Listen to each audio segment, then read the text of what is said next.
Hey, what's up, everybody? Thunderfist 1978 coming at you here on Shoot 'em Up Saturday. Hope everybody's having a great day so far.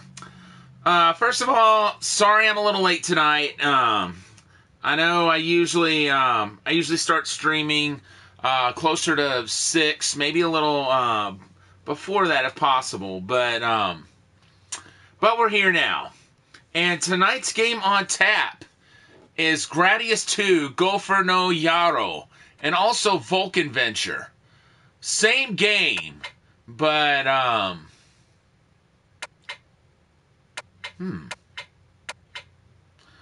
they're for different regions, and I'm going to have to think here whether, Gofer no Yarou or Vulcan Venture, I think one of them doesn't allow you to continue.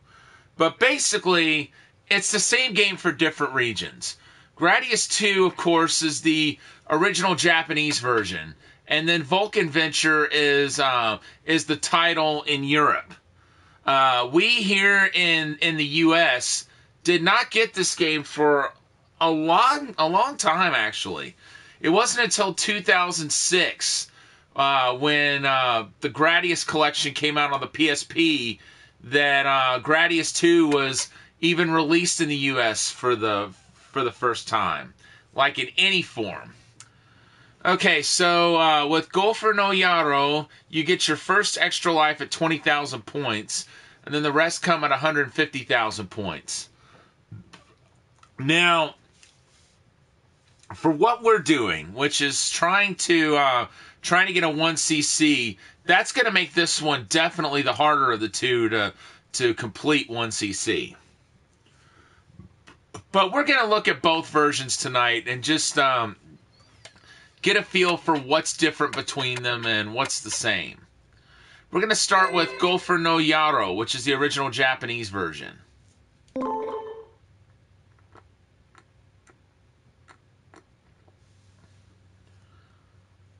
So I'm going to go ahead and let it go for a moment so you can see the cool little intro that it has, where it goes over the other games in the series. Because it not only acknowledges the original Gradius, but it also acknowledges Life Force. Well, Salamander is the original title. Life Force is the title. Originally was the title outside Japan. And then Japan got its own version of Life Force, which was quite a bit different from the Life Force that had come out outside Japan. So as you noticed earlier, you get to select what weapons you want at the start of the game. This was the first game to do that in the series, but it's pretty much become commonplace within the series. And it's kind enough to tell you where to aim for. Like in this case, you have to aim for the head of the Firebird.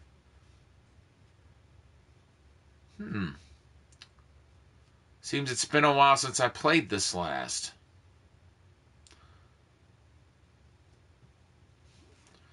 But yeah, we'll take a look at the okay, here we go. This is the intro I was talking about. So it says 1985, this was the original Gradius or Salamander, or Nemesis, excuse me. 1986, that was Salamander / Life Force. And now 1988, which is when this came out. Gradius 2, Gofer no Yarou. So now that we've taken a look at that, let's go ahead and get started. So I usually like to go with the spread bomb, but the two-way is a good one too. But we're going to go ahead and go with the spread bomb this time. Now, as you can see, there's slight differential between the lasers. Destroy them all. You have the ripple lasers, which first became available on Salamander and Life Force, and then you have the big long laser, which and and I do not like the way that started. So we're going to go ahead and do a reset.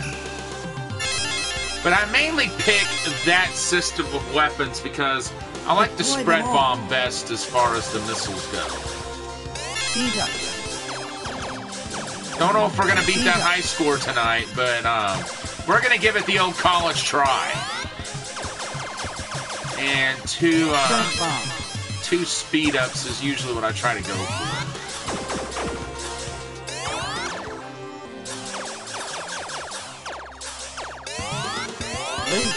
Cool.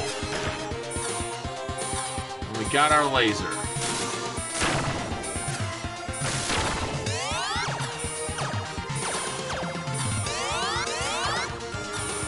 And you'll also notice you just have the standard options in this game as well. That's something that changes with the next game, because they give you different formations for the option ships.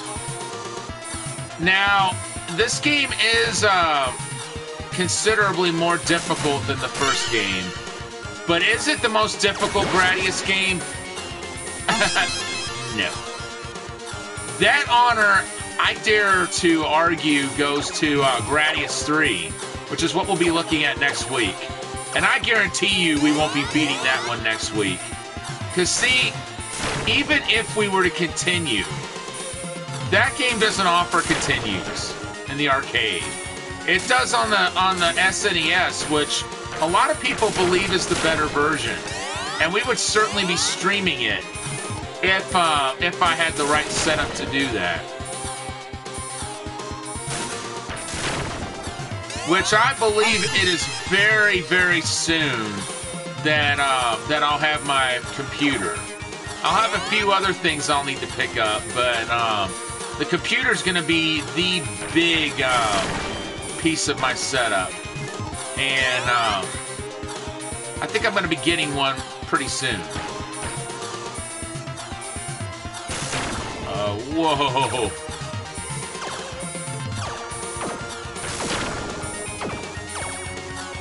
Oh, nice. And the name of Gradius has always been get as far as you can without dying. That's where you get most of your success from. Shoot it in the head.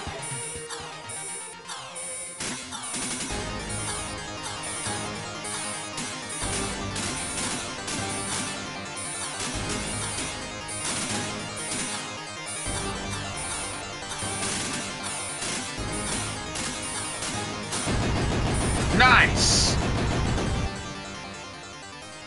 Well, that went pretty well.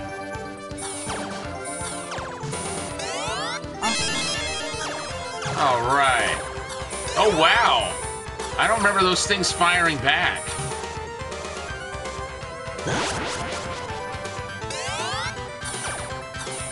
I don't ever remember those firing back. Now those I could see firing back, as I could see those firing back. You shall never return alive. And I forgot it said that. That is cool that they used so much voice synthesis in this game. We need one more capsule to get our force field.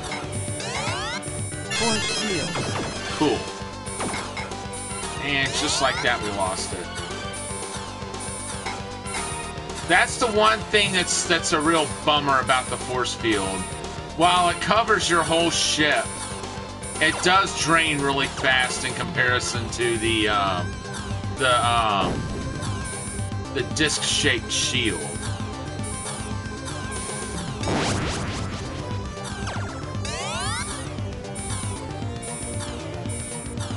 But I still like using the force field better because I like knowing that that my entire ship is protected.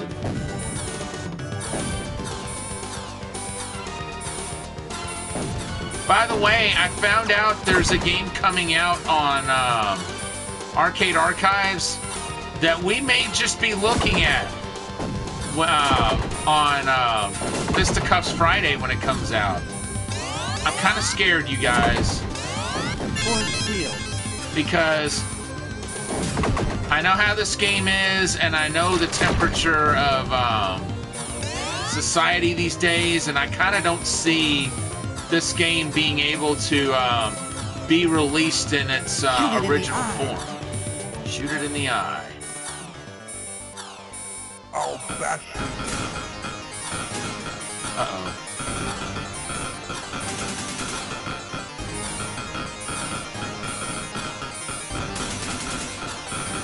Oh, wow.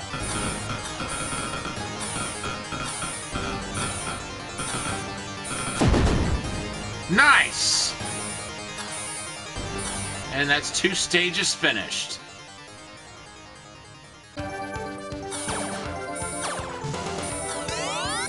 So, once we got the force field active, I like to gather up 6 power capsules and just have them at the ready for whenever that happens. When we have to use them to put another force field back up. Ah, so now we are at the ice stage. I couldn't remember if it was the 3rd stage or the 4th.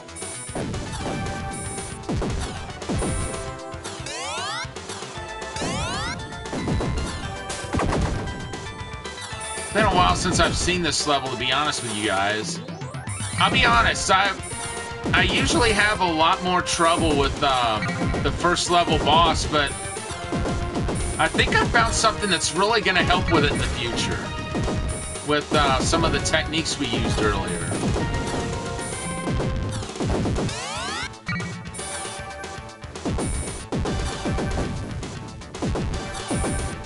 And those big crystals are finding out something that Neil Sedaka knew for ages. Breaking up is hard to do. Unless you get blasted by a laser and some spread bombs, then it happens pretty darn quick.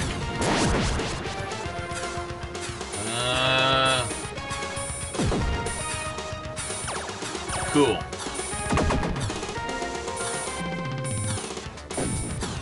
And of course we want to. Oh wow. I remember those breaking up. I guess they don't. Okay, now that did.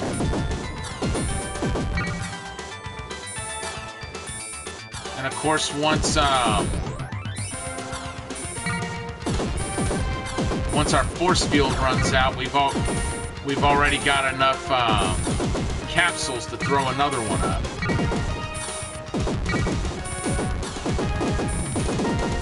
The slowdown is real, you guys. The slowdown is very, very real.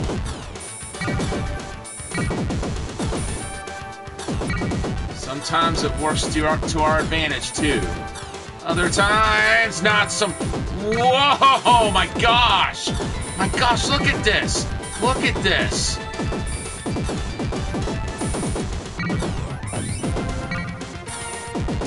Oh my gosh!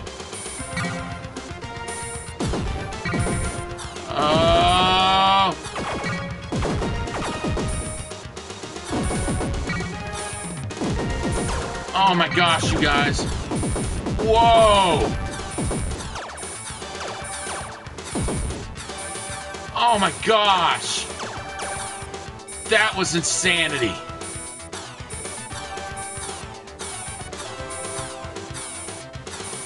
My gosh! Uh-oh. Okay, so we do fight that thing now. Destroy the core. That's what I thought it was.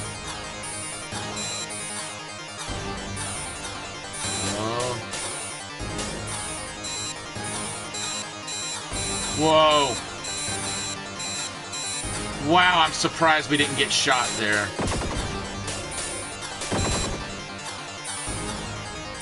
Oh my gosh.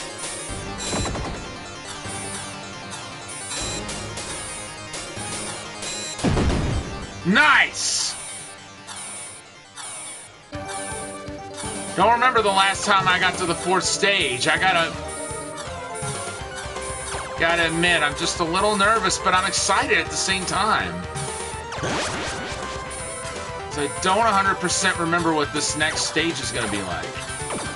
I should, because I've been here before, but it looks like it's been close to 5 years.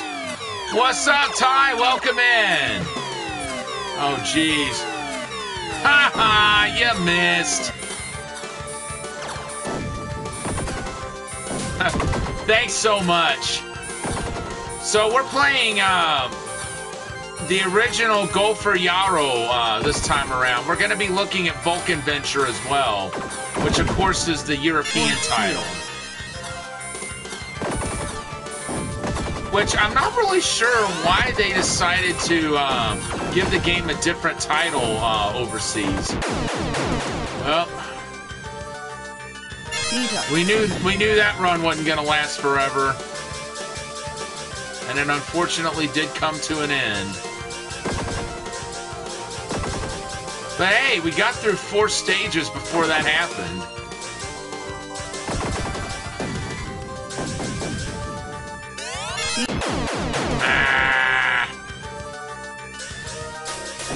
So, I do know of one arcade in the U.S. where you can play this. And that's the Galloping Ghost Arcade in Brookfield, Illinois. They used to have this game and the original Nemesis in a combo cabinet. But they got a dedicated Nemesis cabinet for their Nemesis, and I think Gradius 2 occupies its own cabinet.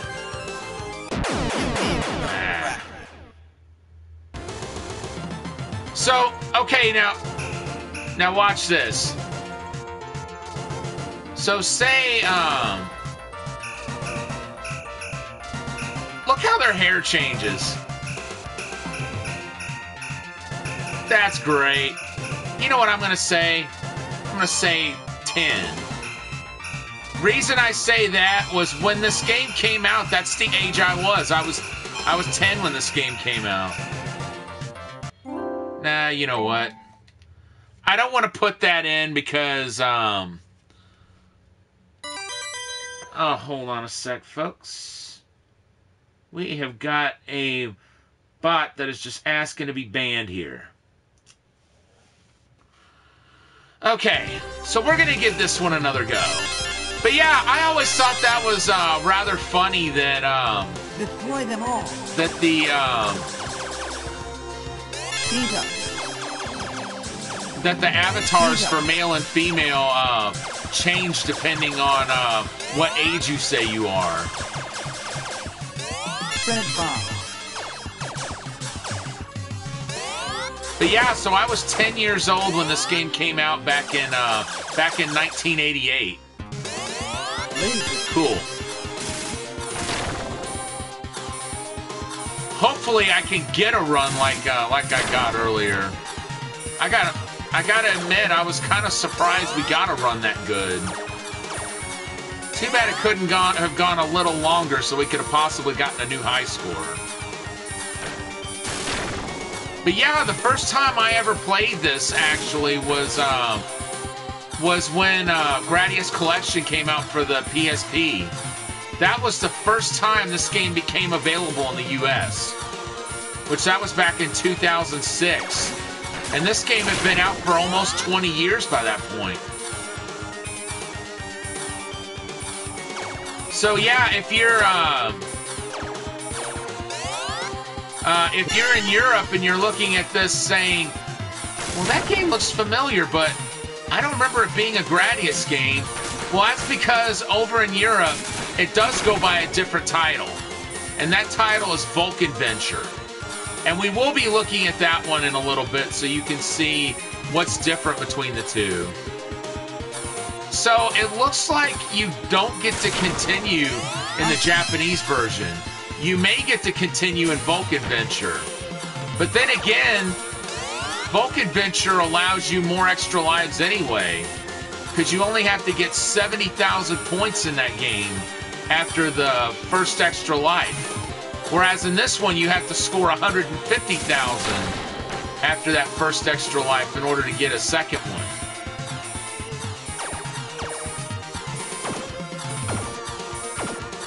So yeah, there's a lot fewer lives to be had in this game than there are in Vulcan Venture. And it's a shame we didn't get another option. That would have come in handy. Shoot it in the head. Okay. Really?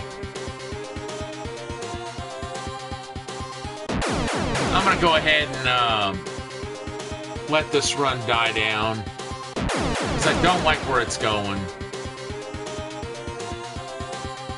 You need some cracker. Yes, so I do.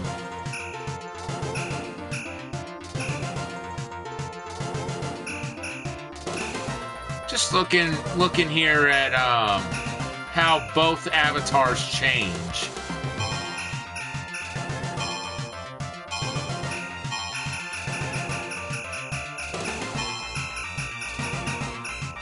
Okay, so that picked up the blue power-up. Which, when you pick it up, it destroys all the enemies. Well, with the exception of bosses, of course. So this right here is my favorite weapon setup for this game. I like having the elongated laser as opposed to the ripple, and I like having the spread bombs. The spread bombs are my favorite out of the missiles in this game. Spread bomb. Although I kind of see where the up and down missiles are useful too. The only thing is you kind of get stuck with the ripple laser if you get that. And I definitely like the big long laser better.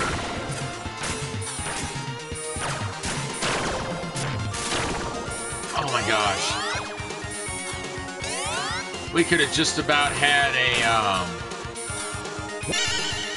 nice. I was getting ready to say we could just about have an option ship by now if I could have picked up that other capsule. We are now one capsule away from an option. Now, if only another dragon had come out. And I'm not sure if there's a way to tell which fireballs will drop capsules and which won't.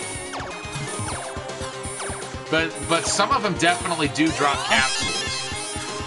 So the game I was getting at earlier, the one that we're probably gonna play for a future Fisticuffs Friday, is Crime Fighters. Sorry, nose is itching. If you guys know anything about Crime Fighters, then you'll know that that game was very, very edgy. Like, I mean, there's a billboard right at the beginning. It's probably the raciest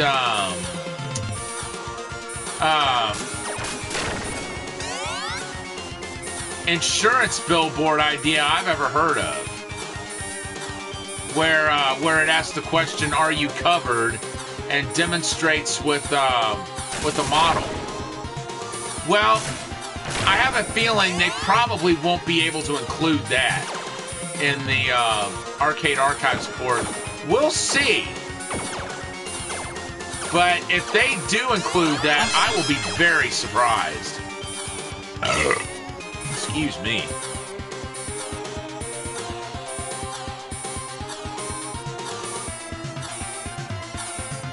Shoot it in the head. Okay.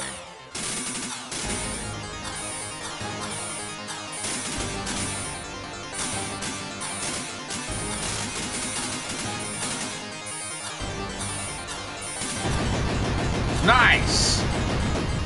Well, that went better.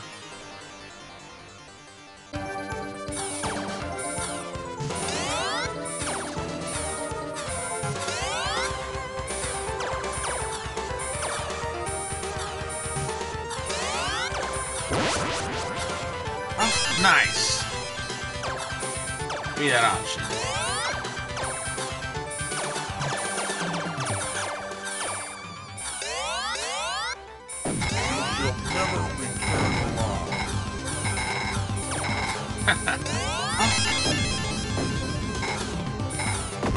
That is a big step up from the voice synthesis they've been using. You know, I compare that to what you heard in Life Force and Salamander. Huge step up.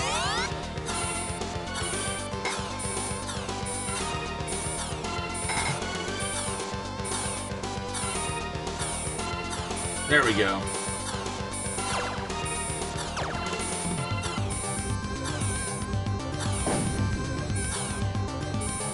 Alright, cool.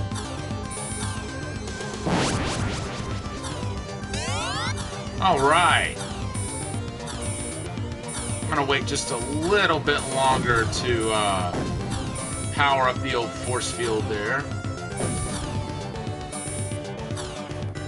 So we run less of a chance of taking a hit.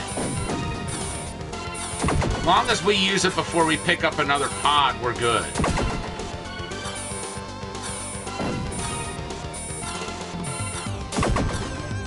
Okay, now looks like a good time to use it.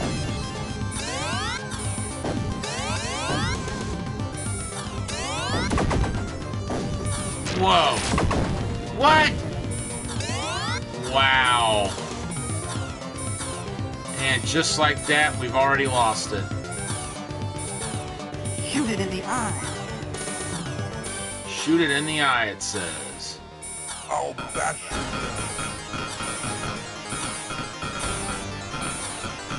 I forgot at first that that eye shoots out that big boulder when it opens up. Oh no, you don't. Sup? Really? Well, we might as well put that run to bed.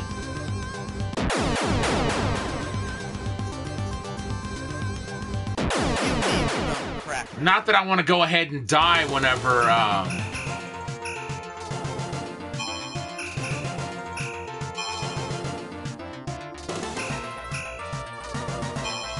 Huh.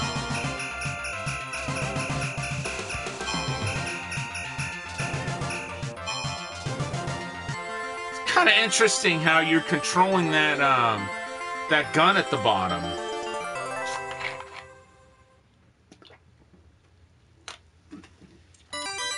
Like every single time you press left or right there. Pardon me.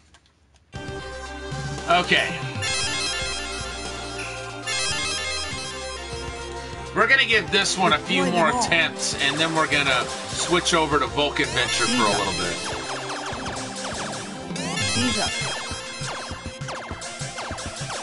So by and large, they're pretty much the same game. The main difference is the title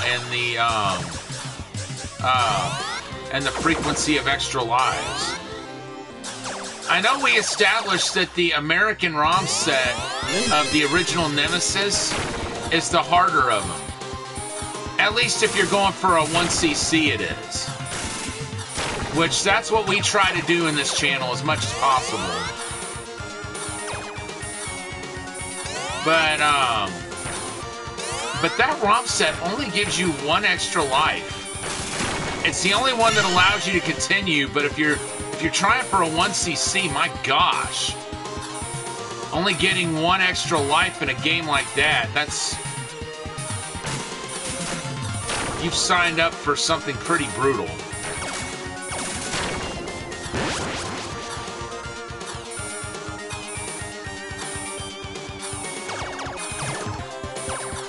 Wish I knew when the dragons were going to come out of the stars.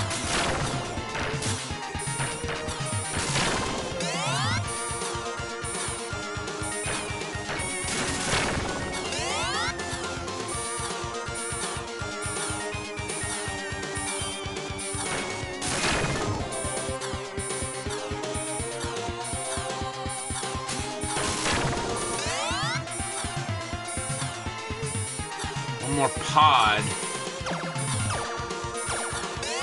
Cool. And we got our second option.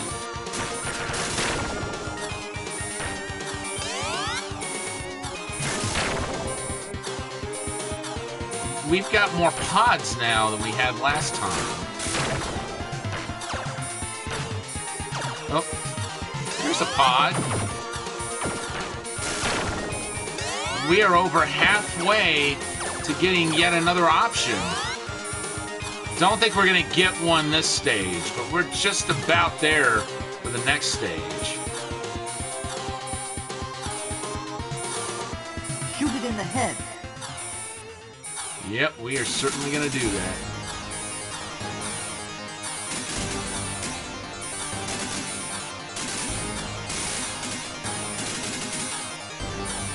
And I just now noticed that you actually get points for every shot you land on the boss. I didn't realize it did that.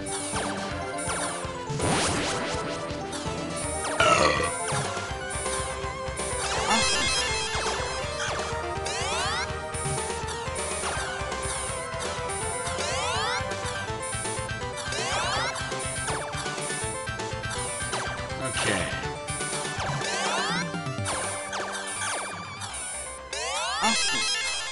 Nice.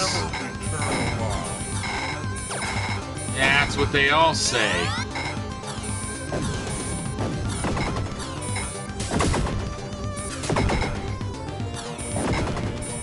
Great if we could get another run like we got earlier, but that's probably not going to happen tonight. It's my own fault that we didn't get to chronicle our initials for that one. Uh-oh. Ah, I knew that was going to happen. Because those walls were hanging rather low there.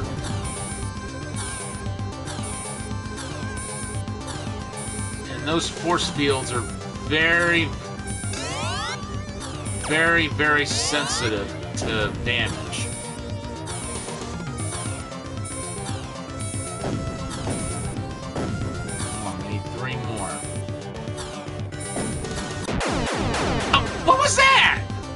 What even hit me? I didn't even see what hit me.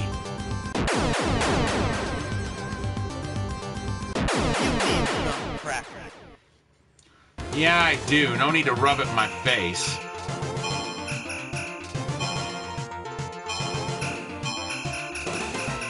Huh.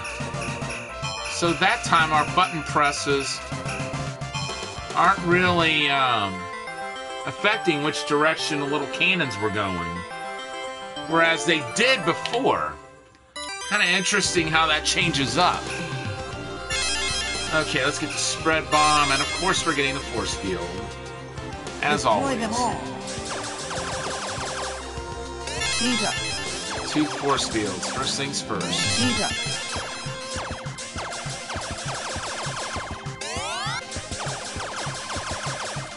Spread bomb.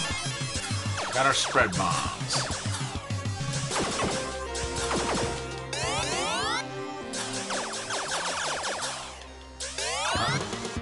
Laser. Woo!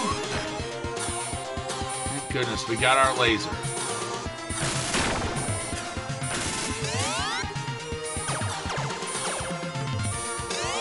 Give me those.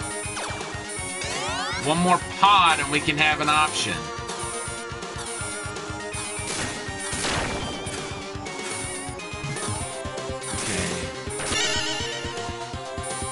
Cool.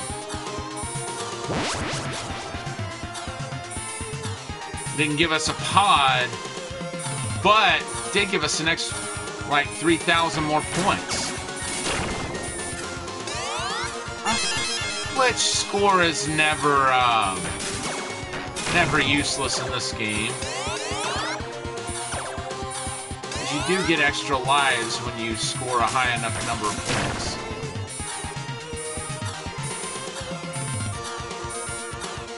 Hard to tell when all the dragons that are gonna come out of a star have come out and when they haven't.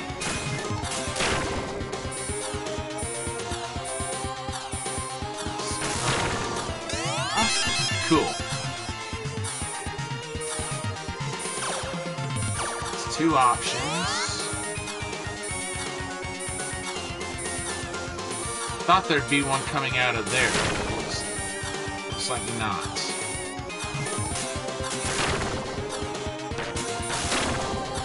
Cool.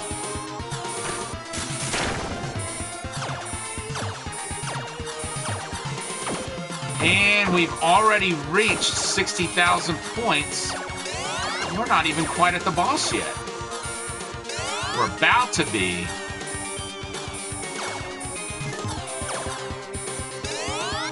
Word up. We just got another option before we even got to the boss.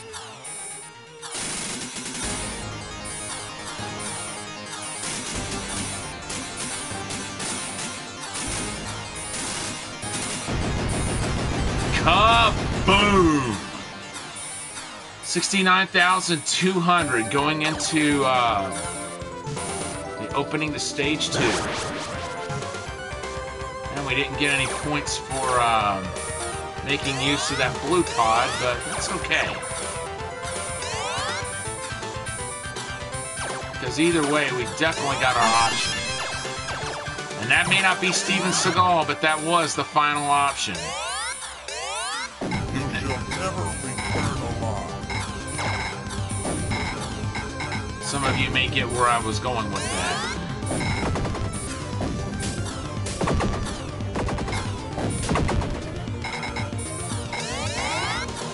Alright, cool.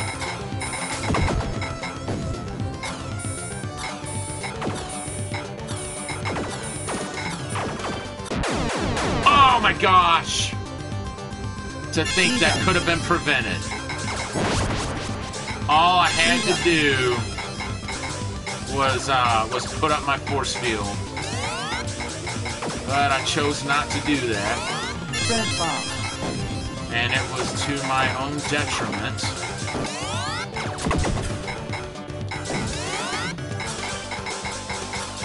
So I need 2 more pods to get my laser.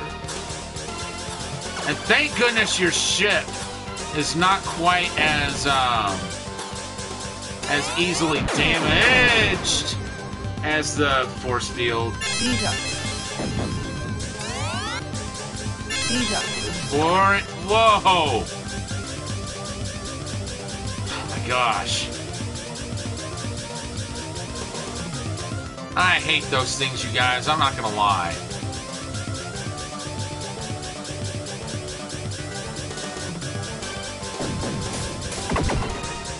Oh, nice.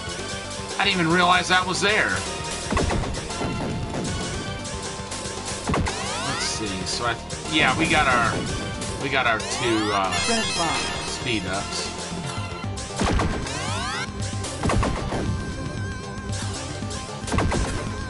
Nah. Whoa, whoa, whoa, whoa, whoa. Hold up. Hold the phone.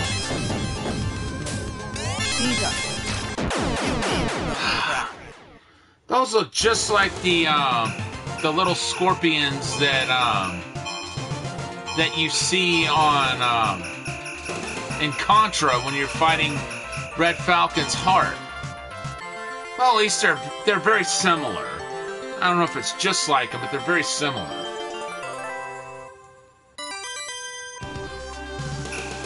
Okay, we'll take the spread bomb configuration. Deploy them all. I'm determined to beat that high score tonight.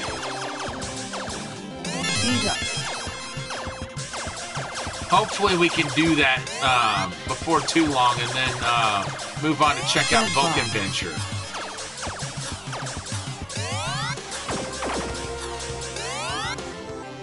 I do wonder, though, if both games' scores go on the same scoreboard online. I'm not sure how the online scoreboard works for this. They really should be scored differently since for one thing, you can continue in one but not the other. And plus the fact that you have more opportunities for extra lives in one versus the other. Got our extra life.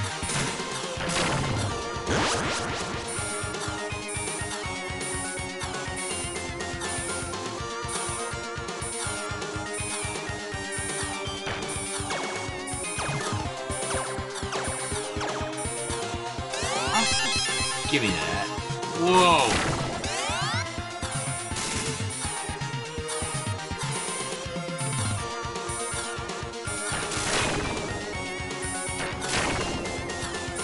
Cool.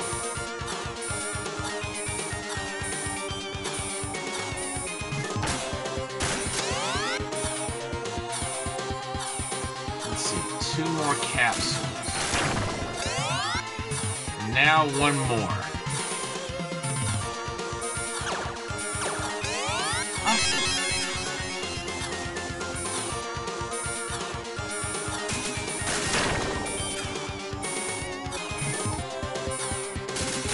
Okay, I thought there was going to be another one. Wasn't 100% sure whether there would be or not.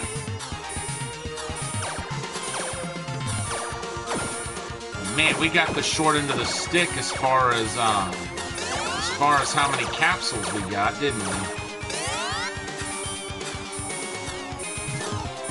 It'd be great if we could. Ooh! Oh, nice. I was gonna say it'd be great if we could get at least 1 more. We got 2 more. Not quite enough to get a 3rd option, but still.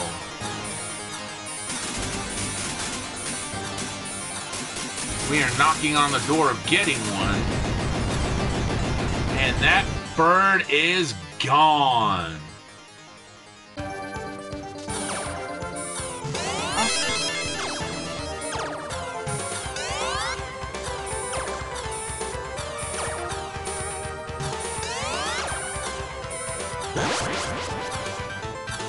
Cool.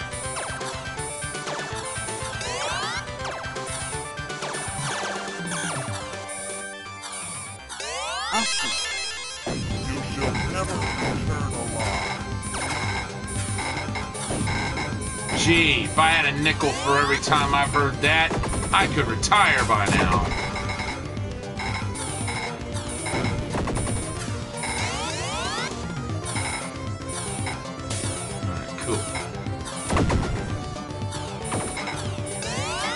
Nice.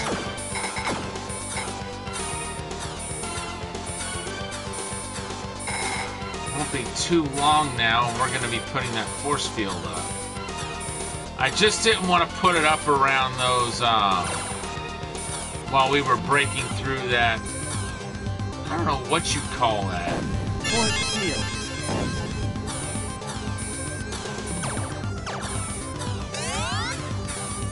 Whoa.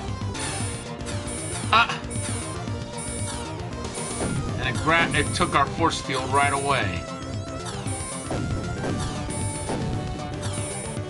Like that's even close to being fair.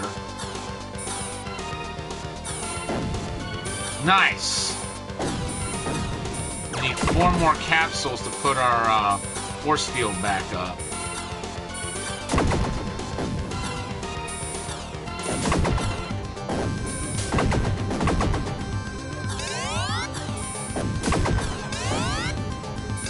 And we've got enough.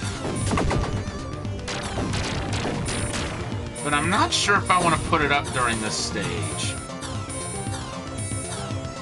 Because it can be so easy to lose it here. Shoot it in the eye. Force field. Yeah, we'll go ahead and put it up. Now that we're at the boss. Because, I mean, we might get hit by those projectiles that the arms are shooting. Which would definitely be bad news. What was that? What happened? Eat up. Eat up. I didn't even see what happened there. Boy, vey. What, did we go too far back and wreck into something? That's the one thing I can figure happened. Huh.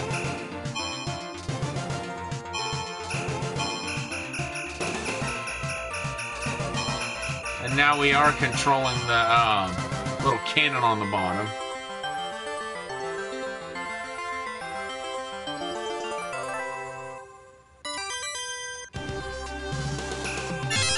Okay, back to the spread bomb combo. Destroy them all. Speed up. Speed up.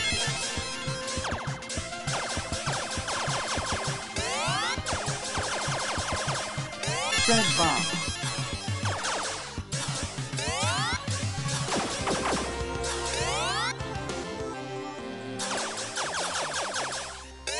Laser. There we go.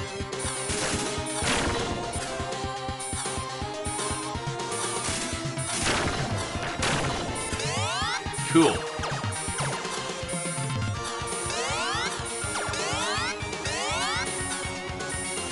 And we're already one away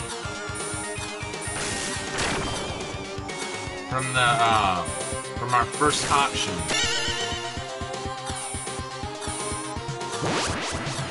Nice! Ain't got an option yet, but we got plenty of points thanks to killing all those dragons. Sure would be nice to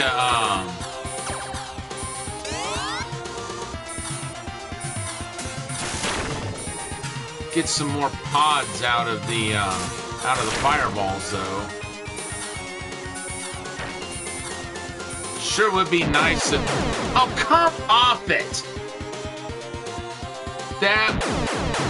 I don't even have words for that, folks. Go ahead and take one more death here, and then we will restart the run. You need some crack. And hopefully soon, we'll be ready to switch over to Vulcan Venture. But I do want to try to at least get a higher score than I had earlier, where I was going to say I was 10. Which, like I said, that's the age I was when this came out. Sometimes I'd like to go back to being that age, but other times, I'm not so sure I want to do that. I guess only if I could be that age again at the time when I was 10. Although, it would be even cooler to go back to that time as an adult and just be able to engage in everything that I could have done back in the 80s, but never really got to. You know, like going to arcades more. Things like that. You know, maybe going back and experiencing some theme park rides from back then that you can't ride anymore.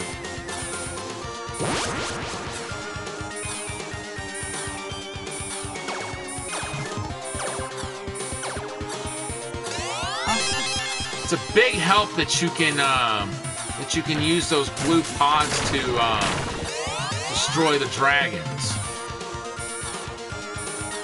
You know, now that I think about it, I think you do get points for destroying those via the blue pods. I'm not sure why you don't get any points for destroying the ships out in deep space with the pods. But you do get points for the big dragons.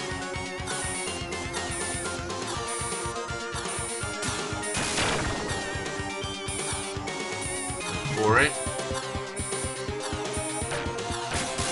You know, all this talk of arcades and theme parks got me to thinking about a park I went to back in 1988.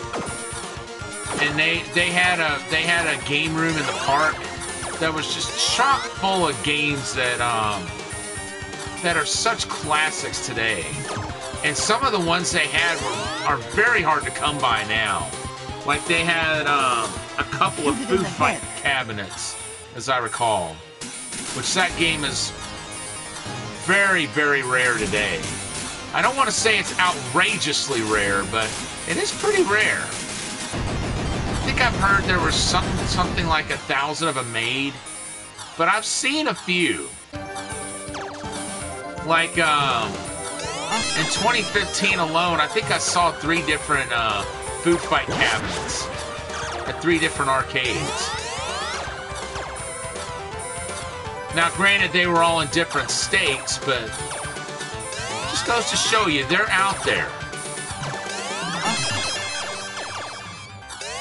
But Mousetrap, on the other hand, which that's a game I did not see at that game room. I just threw that one out there because that one's a really hard one to find nowadays. And a good example of that is when Buckner and Garcia redid the Pac-Man album back in 1999, I think it was. They what they did the first time was they recorded sounds from arcade cabinets, but they couldn't find a Mousetrap cabinet to record any sounds from. So instead, they recorded sounds from nature for that segment. All right, cool.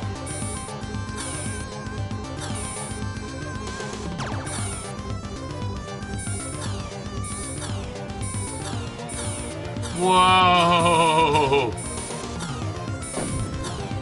My gosh.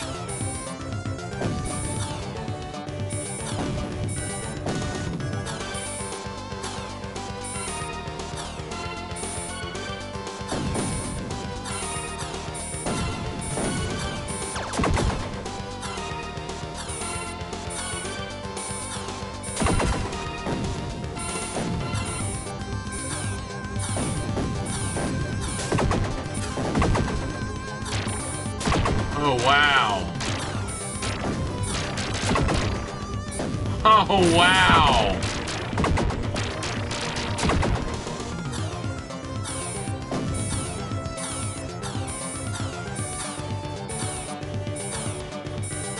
Okay. Go ahead and put that force field on. I'll back you. Earlier, I wouldn't do that, but maybe it's not such a bad idea here. Because you never know when you could get sloppy. And you can afford to get a little sloppy if you've got a force field. At least on a fight like this, you can. And we got it.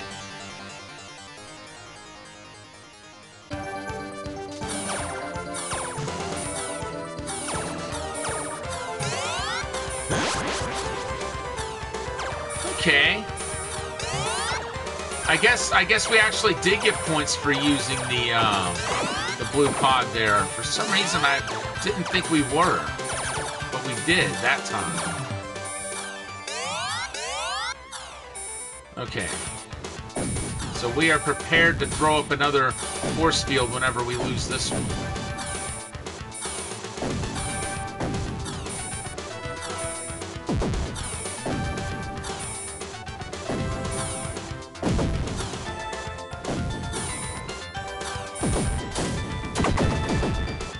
Nice.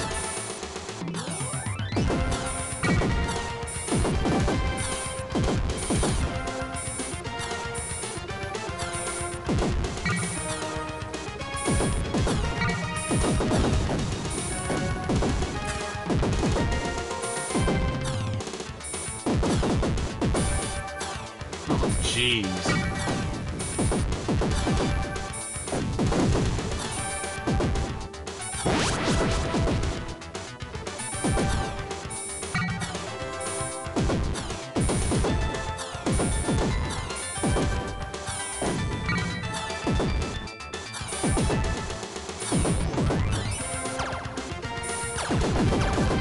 Whoa! Oh my gosh! Whoa! Nice. We're gonna have a lot more slowdown here in a moment, folks.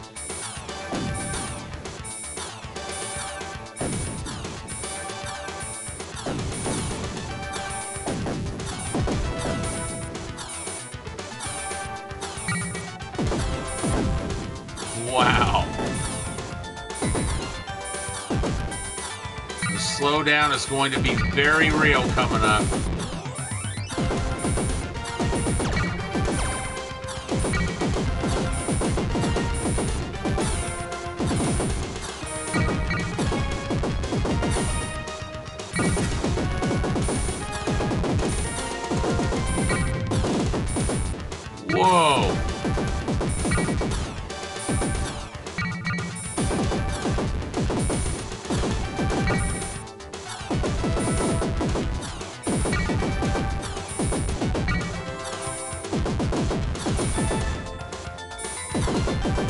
Whoa!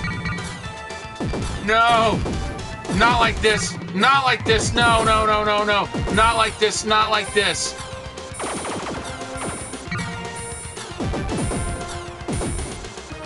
Oh my gosh! Oh my gosh! That was intense! Wait for it.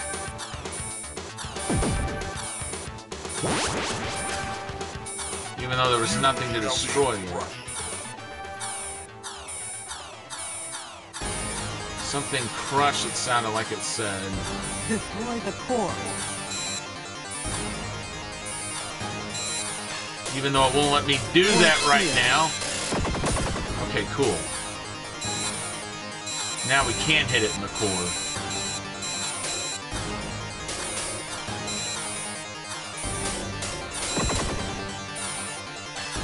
Oh.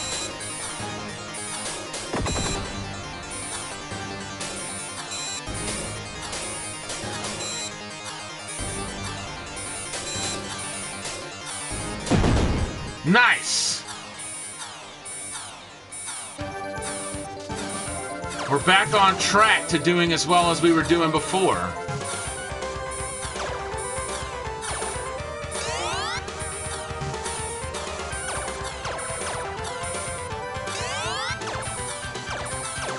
Let's see. Once we pick that up, we'll need 2 more pods. Uh-oh. I forgot that it was going to try to grab one of my options. But just like before, it failed.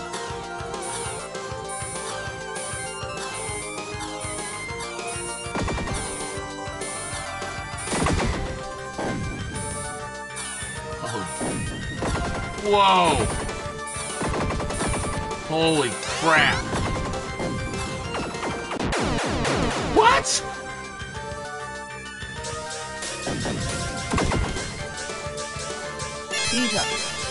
I thought I put another force field up. That's what I was getting ready to do.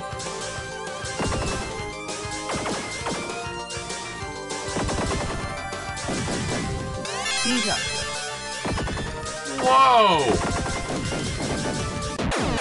Oh my gosh!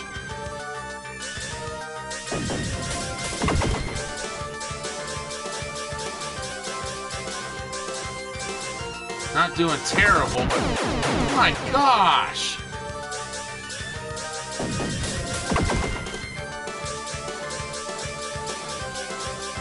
Son, no.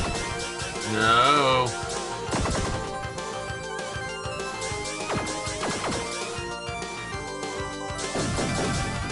Speed up.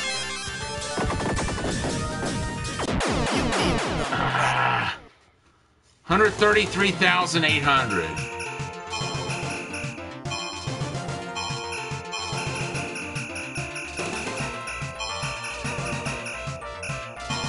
Not too shabby, folks. Not the high score, but not what we did before, I'd say.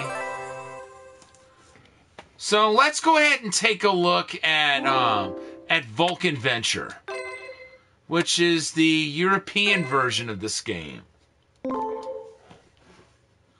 So as before, I'm going to go ahead and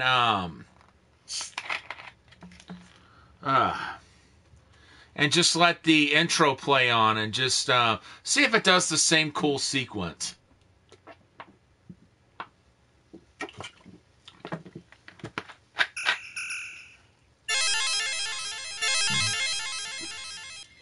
So far, it's pretty much identical.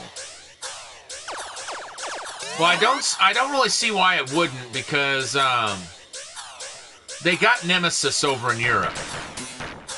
Which, of course, Nemesis is what Gradius was originally called outside Japan. Although, interestingly enough, when the game was ported to the NES, at least in the US, they they retained the Gradius title. I guess we'll see in a moment. Well done. Like, we'll probably be able to get the high score here pretty quickly. And we'll find out whether the two titles use different scoreboards or whether they use the same one. Again, I wouldn't see why they would use different scoreboards. Okay, so have people in their 20s or so. Okay, so about 23, that's when it starts to change, it looks like. All right, let's go ahead and get started.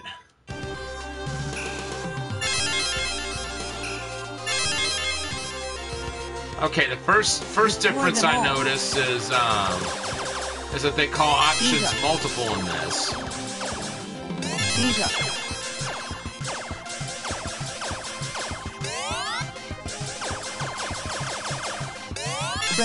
Kind of curious because I do remember calling the options multiples in Life Force.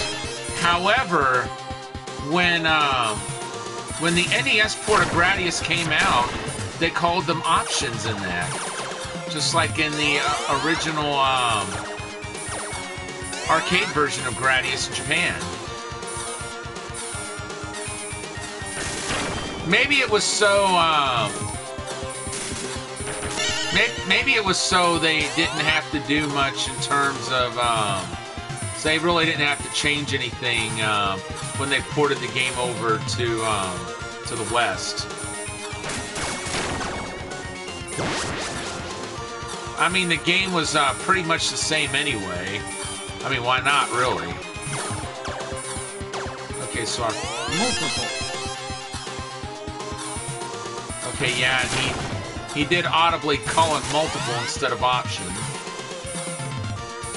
The only real difference I've noticed so far.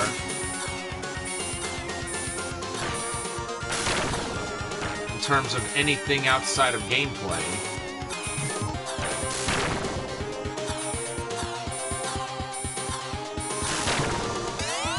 Cool.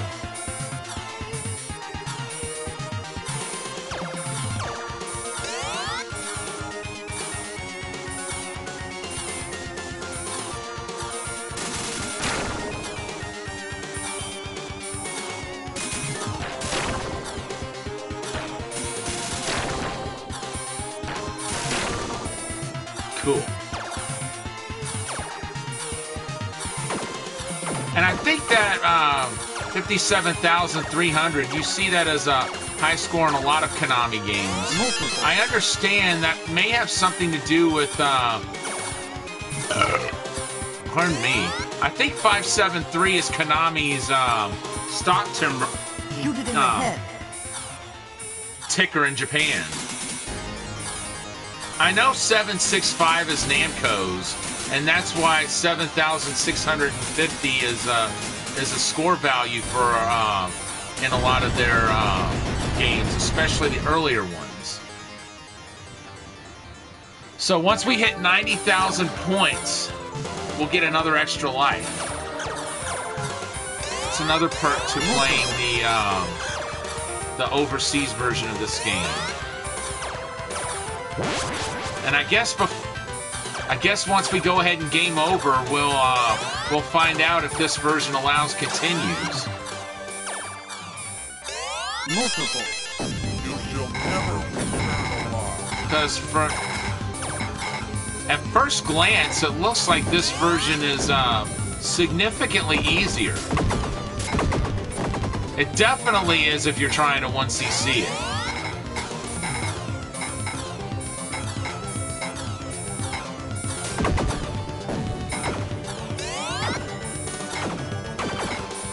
Watch it.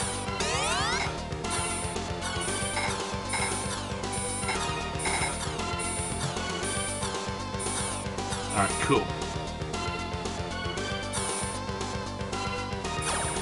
Careful.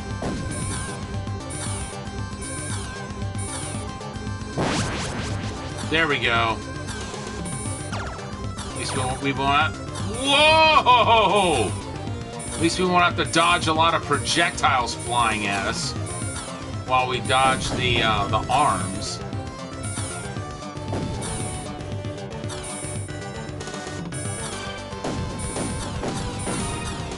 There we go. Cool.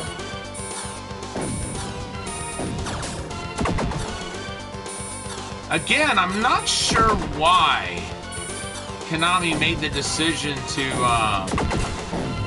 change the title of the game. Like, why didn't they call it Nemesis 2 or something? Kind of tie it in with the game people in Europe were familiar with at this point. Kind of like what they did with Haunted Castle. It's a Castlevania game, but there are some people that don't believe it is. Even though in Japan, the title of the game is Akumajo Dracula, which is what Castlevania is called in Japan. So it absolutely is a Castlevania title. Cool. And we are moving on. Yeah, we're improving.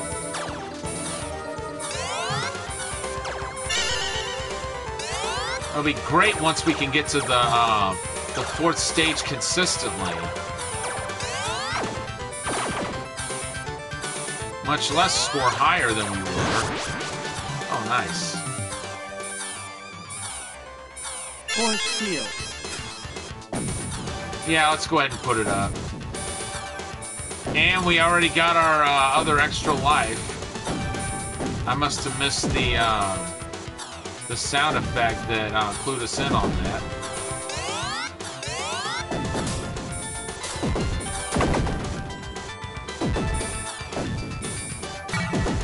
I'm starting to think a third speed up may be useful in this game, especially in this level. Given the slowdown that happens, an extra speed up would be very useful in the slowdown areas. Oh no.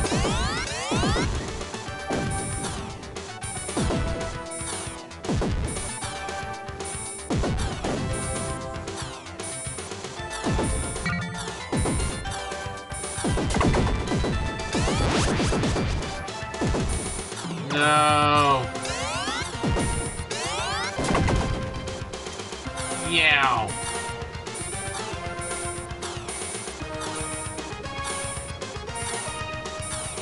$104,300. No.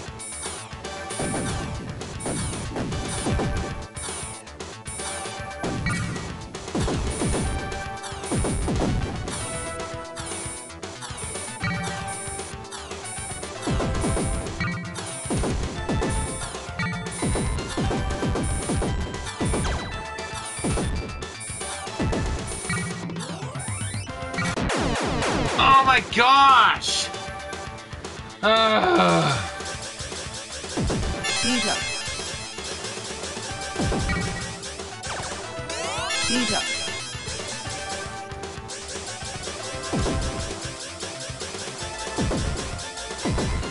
Wow!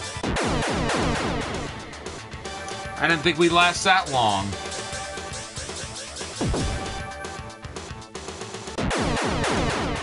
I'm gonna go ahead and call an end to the run.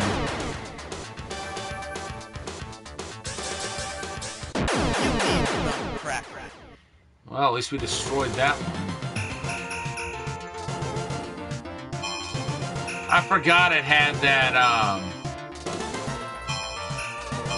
#1 thing that came up when you actually have the high score. Okay, so you do get to continue in this. Cancel, press any shoot. So the Japanese version offers fewer extra lives, no continues. The European version, you get more extra lives, and continues are offered.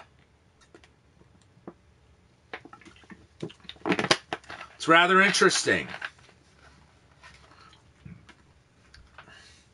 So we're going to continue on this one a little bit more. Although we've seen a lot of the differences already so far. Destroy them all. Speed up. Speed up.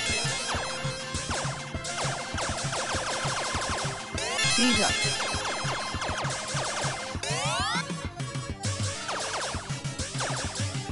Spread bomb. Oh, wow.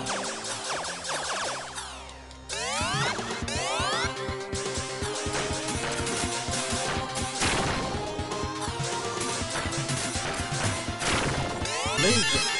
There we go. We'll see if that extra speed up makes any kind of a difference. I would think it would.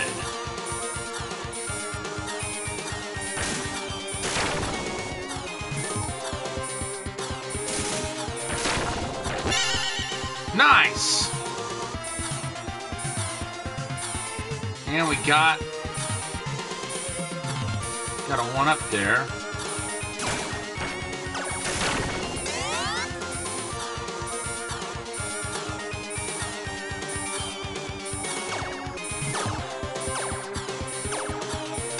Multiple.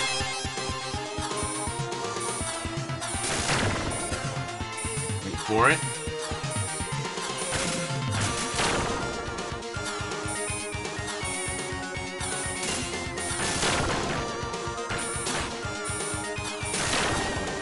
Oh my lord.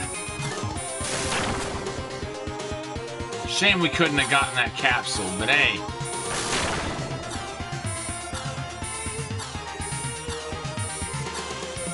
Wouldn't have broken my heart if the game had thrown another one at us. So we could get another capsule.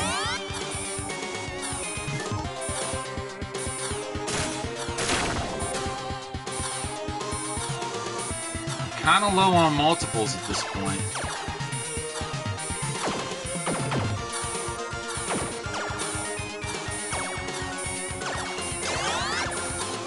Multiple. Cool.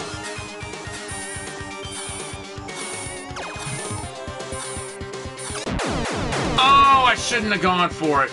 Should not have gone for it. But see, one thing we noticed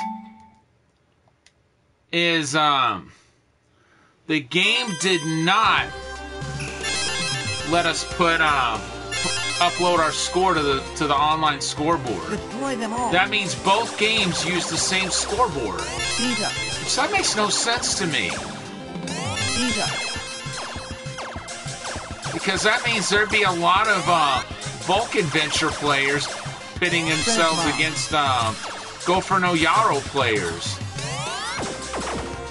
Speed up. Which, that's pretty unbalanced. I gotta say, that's one thing I hate about the online scoreboards for Arcade Archives, is sometimes stuff like that happens. They, you know, it gets unbalanced for a lot of games. And that's one thing that I would definitely change if I was in a position where I could. Oy vey. Well, this run's dead. You need some crap. Yeah, I know. No need to rub it in my face. Oh, wow.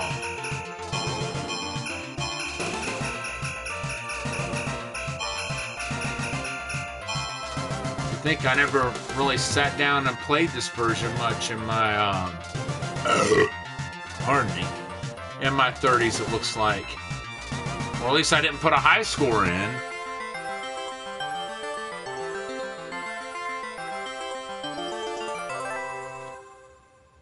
Be great if we could break 200,000 in this.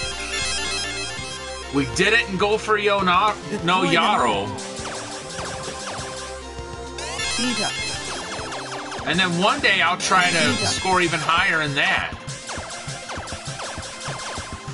But if you guys think this game's difficult, you ain't seen nothing yet. You'll see what I'm talking about when we go on to Gradius 3 next week. I forget exactly what the full title of that game is. Something Densets. From Legend to Myth, I think is the full title. Because Densets means legend. And I was trying to think, was it from Myth to Legend or from Legend to Myth? I think it's actually from Legend to Myth. But that game, I dare say that one's probably the hardest one in the series. Because again, like Gofer no Yarou, and like the original Gradius, continues are not a thing in that game. Like I said, they are a thing in the arcade version.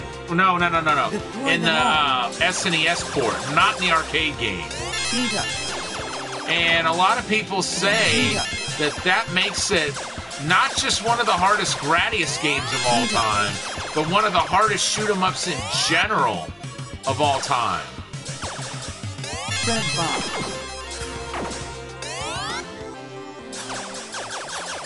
I'm starting to think that the extra speed up is doing me more harm than good. I might want to consider ditching it at this point. Oh my gosh, are you serious?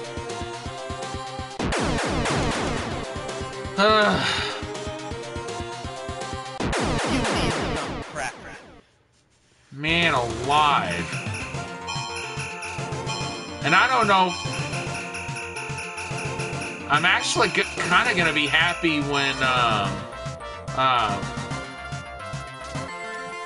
a score like that can't get on the scoreboard anymore. Because I want to jump back into the fray and get back to it.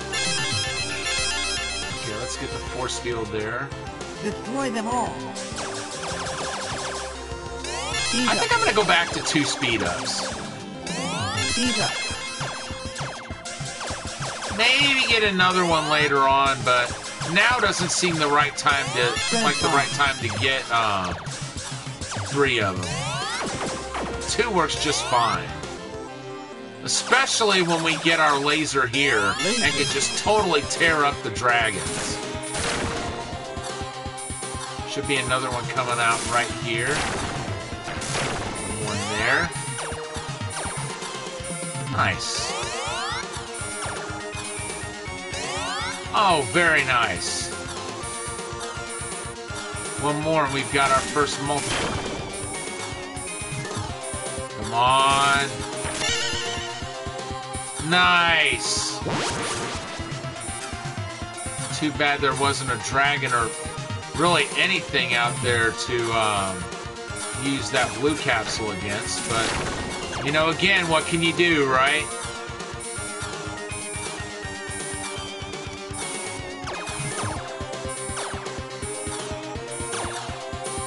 Multiple. Hold on, I thought we'd gotten a multiple already. Seems kind of late in the stage to be getting our first multiple. Then again, maybe I'm not, maybe I'm misremembering it. Whoa! It's a lot of dragons for that area. Really, dude?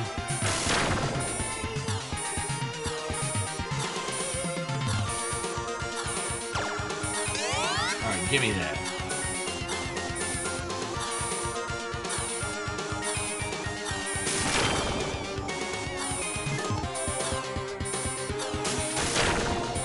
Cool.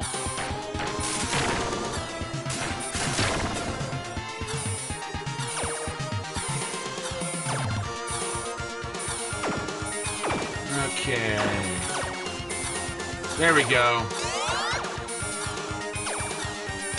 My gosh, we are so behind on our multiple ships here. I'm not sure how that happened.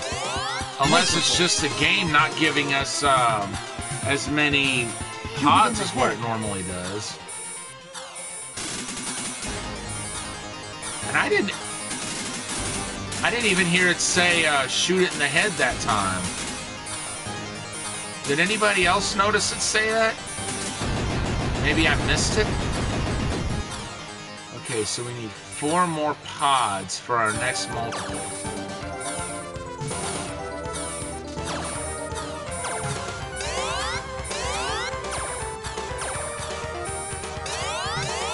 Cool.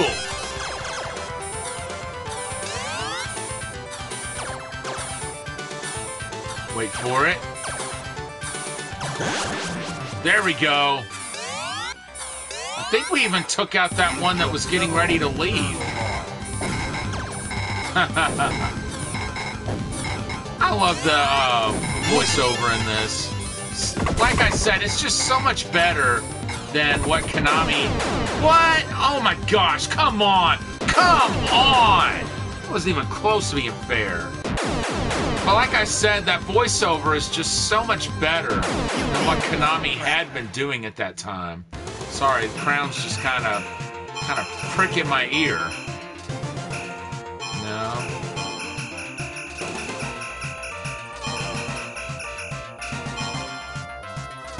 Okay, so time to... And it's not going to let us push the start button until it actually goes back to the title screen. Or at least it won't acknowledge that we did. Speed up. Speed up. Another speed up.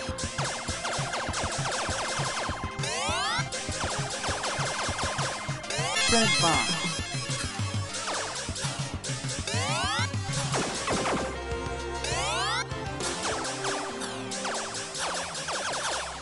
Laser. Cool.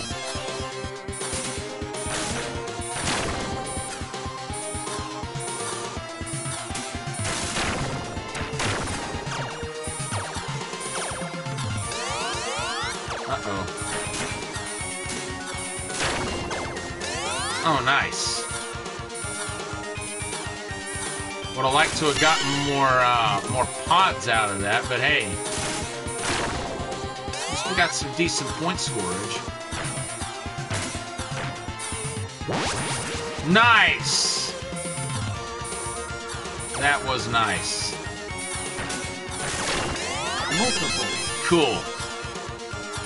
There's a multiple ship.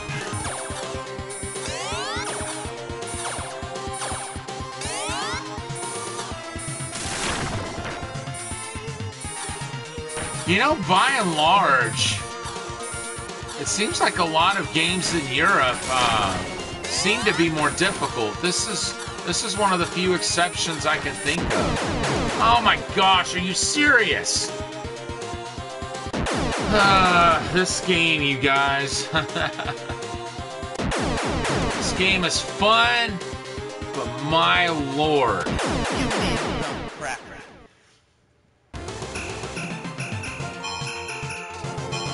And there's... Yeah, I know I need practice. No need to remind me. I'm hoping we can actually get back to stage 4 in this version. We know it's possible, because we've done it in Gofer no Yarou. It's all a matter of Speed up. Speed up. putting it all together.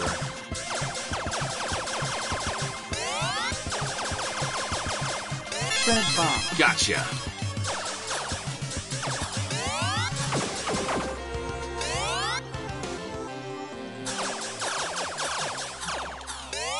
And there's our laser.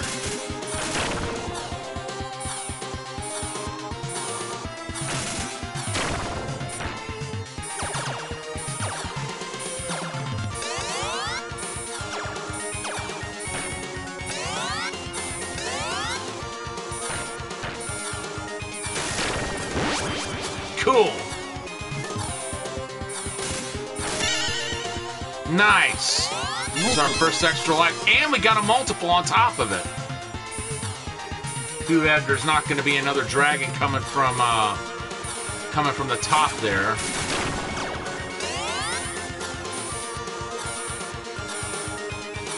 It's so hard to judge when the where the dragons are going to come from here.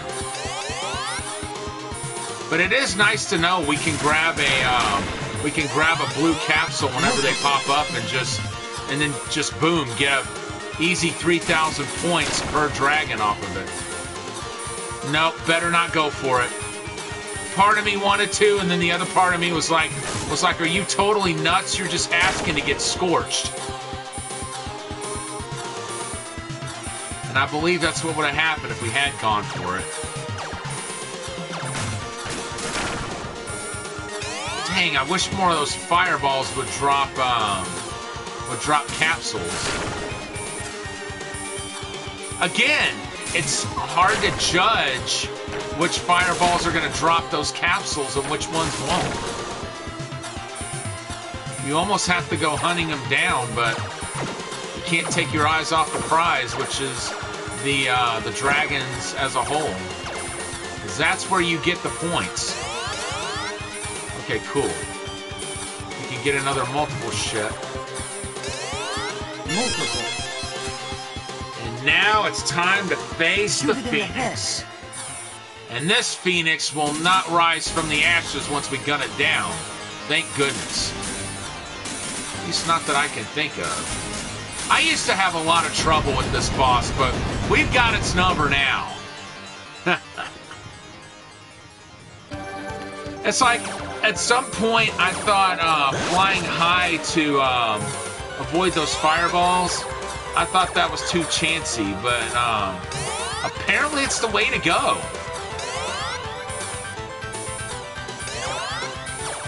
Okay, that pod right there will give us our final multiple, or as I like to say when I'm playing the Japanese version, since it calls them options, I like to say, let's pick up Steven Seagal there. Some of you may get where I'm going there, but the title of the canceled SNES game starring Steven Seagal was the final option. There is a prototype that exists of that game, but that's the only form that it exists in. Ah, crap.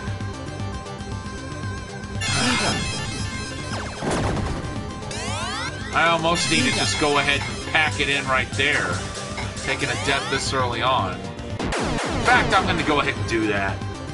We're going to start another run. So we are playing the European version of this game this time around, which is called Vulcan Venture. And the biggest differences are you get extra lives more often in the European version, and it allows continues, which the Japanese version does not allow continues. And the first extra life in both versions comes at 20,000 points. After that, in Vulcan Venture, they come every 70,000 points, but in the original Gradius 2, they come every 150,000 points. So the Japanese version is much more difficult than the European version. Deploy them all. But Speed up. I was musing earlier that it seems to me a lot of European games, it seems to me they tend to be more difficult than their Japanese counterparts. But this one's an exception to that rule. And of course, here in the US, we didn't get this game at all until 2006, when the Gradius collection was released for the PSP. That was the first time I ever got to experience this game, and let me tell you, it did not take long before I was hooked. Thank goodness we got a pod there, because we missed out on a pod just a second ago. Wait for it. There we go. We may not have gotten any pods there, but that's 3,000 points of dragon. We definitely don't want to pass that up. We need one more red pod to get a multiple ship. Ah, there we go. Ask and ye shall receive.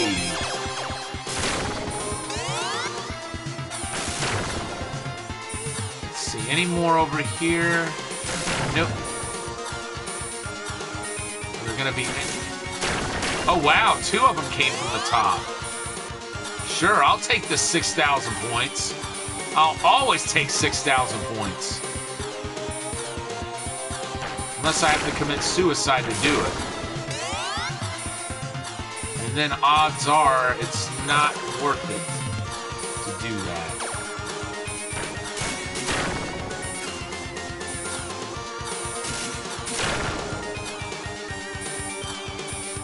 Oh, wow! Our score is way higher right now than what it normally is at this time. I'm not even sure I remember the last time we had a score this high in this stage. That's really nice. We're going to have 80,000 points by the time we clear this level. Give me those pods. Now, hopefully, we will actually we'll clear the second stage this time. I gotta tell you, folks, that third level, it's pretty brutal, but the slowdown can kind of work to your advantage.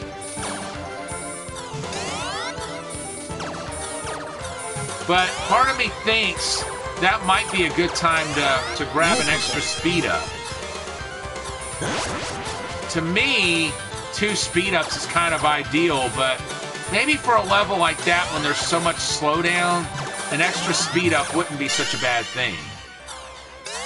And there's an extra life that we would not have gotten in Gofer no Yarou. We would have to wait until 170,000 points to get our next extra life in that. Whereas we'll get another one in this at 160,000.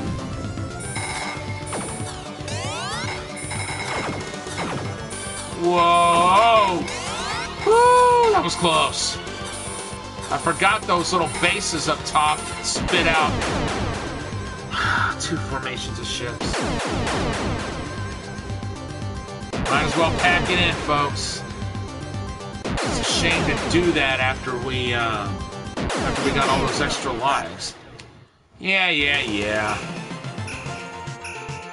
And that just kills me that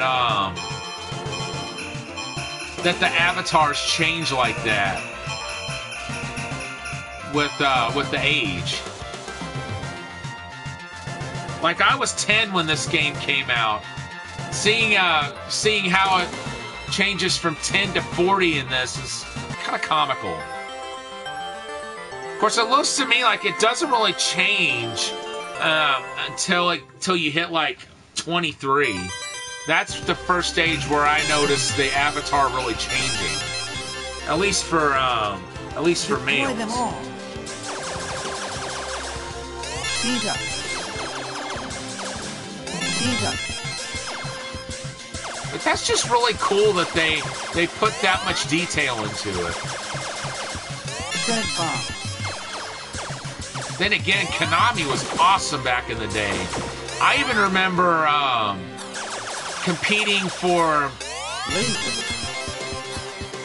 one of the Monday Mystery games at the Galloping Ghost Arcade. It was a Konami game, and Doc Mack, the owner of the arcade, asked me if I'd ever played the game that we were competing on before, and I said no, I haven't. But Konami made some of the best games back then, and if this is one of theirs, I'm really anxious to try it. Unfortunately, Konami just they're a very different company from what they used to be. You know, their ambitions are different now, and kind of doesn't appeal to a lot of us old school gamers all that much. But maybe their ambitions will work for them. Time will be the judge of that.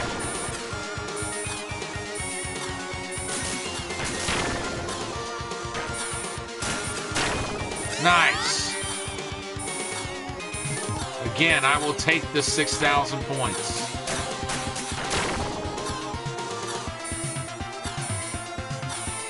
You. Come back over here so I can destroy you. You've got 6,000 points and possibly some power pods that I want.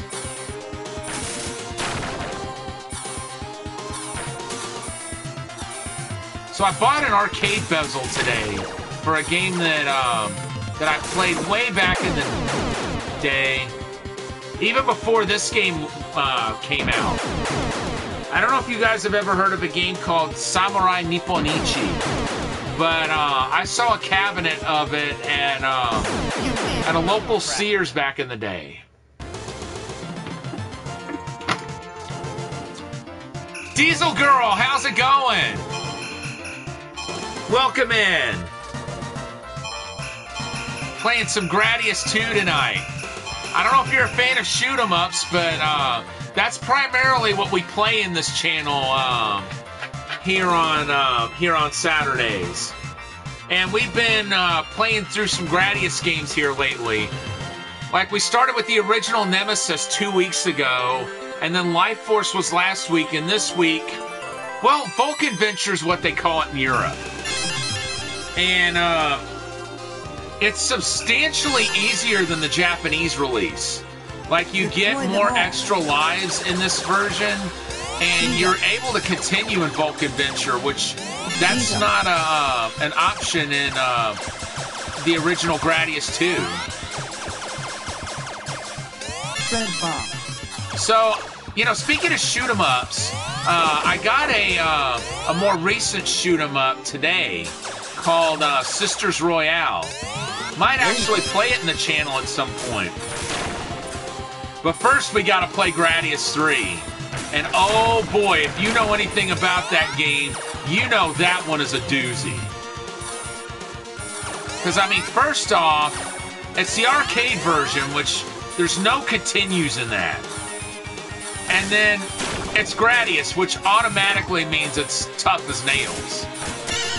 So you put those two together, and oh my lord. Oh, we picked it up just a little too early.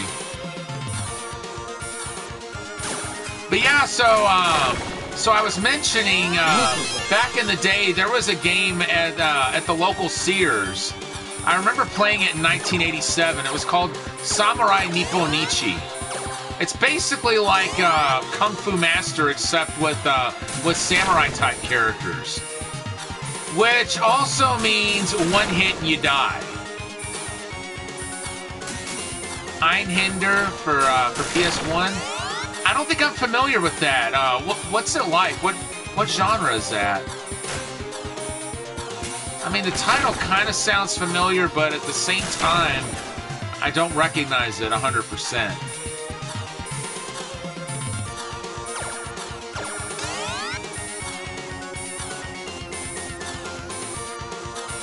So yeah, I found out someone was selling a bezel on eBay, and I bought it. I've already got a board for Samurai Nipponichi, and I've got a marquee. So artwork-wise, all I'm missing is the control panel overlay. And between all that, all I need is a cabinet. And Doc Mack at the Galloping Ghost Arcade was kind enough to make me a JAMA harness for it. So I'll probably just take a cabinet and put JAMA in it whenever that time comes.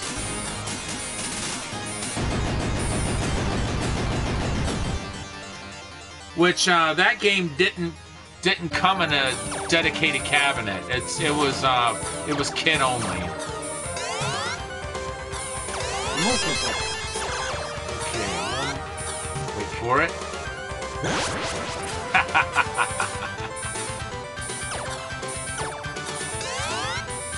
Let's see. We're gonna get another multiple before we head on into the next stage. You'll never be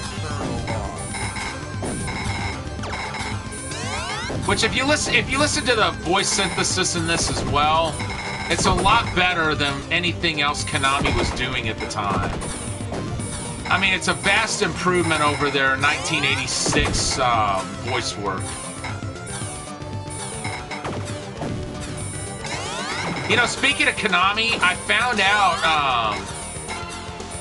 I can't remember if it was today or last night I found this out, but apparently, I'm trying to describe Einhender. Also, shoot 'em up. Okay. Okay, so it's like Gradius. That's cool. So that automatically has me wanting to check it out.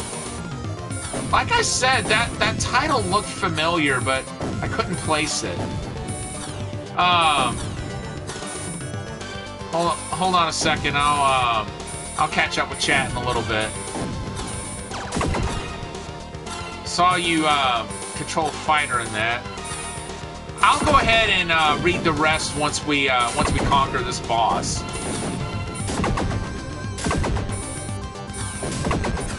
But this game, as you well know, requires a lot of concentration.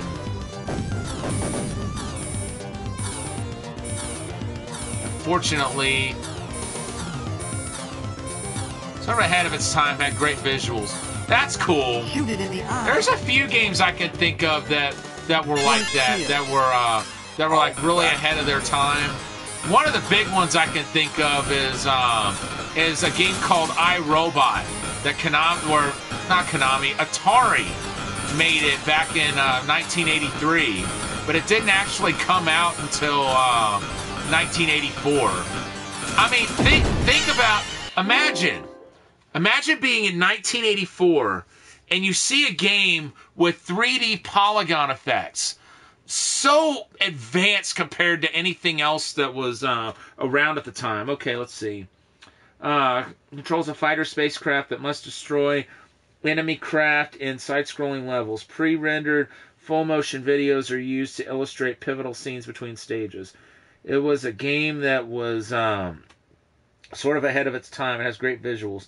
What system did Atari make it for? iRobot was arcade exclusive. It never had a console release.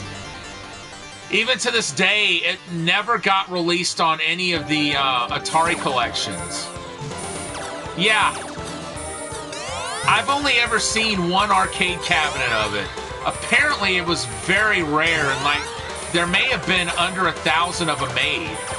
But I know of at least 2 arcades right now that have it. One of them is the Galloping Ghost in Illinois. But apparently there's a newer arcade in Nashville that's got it too.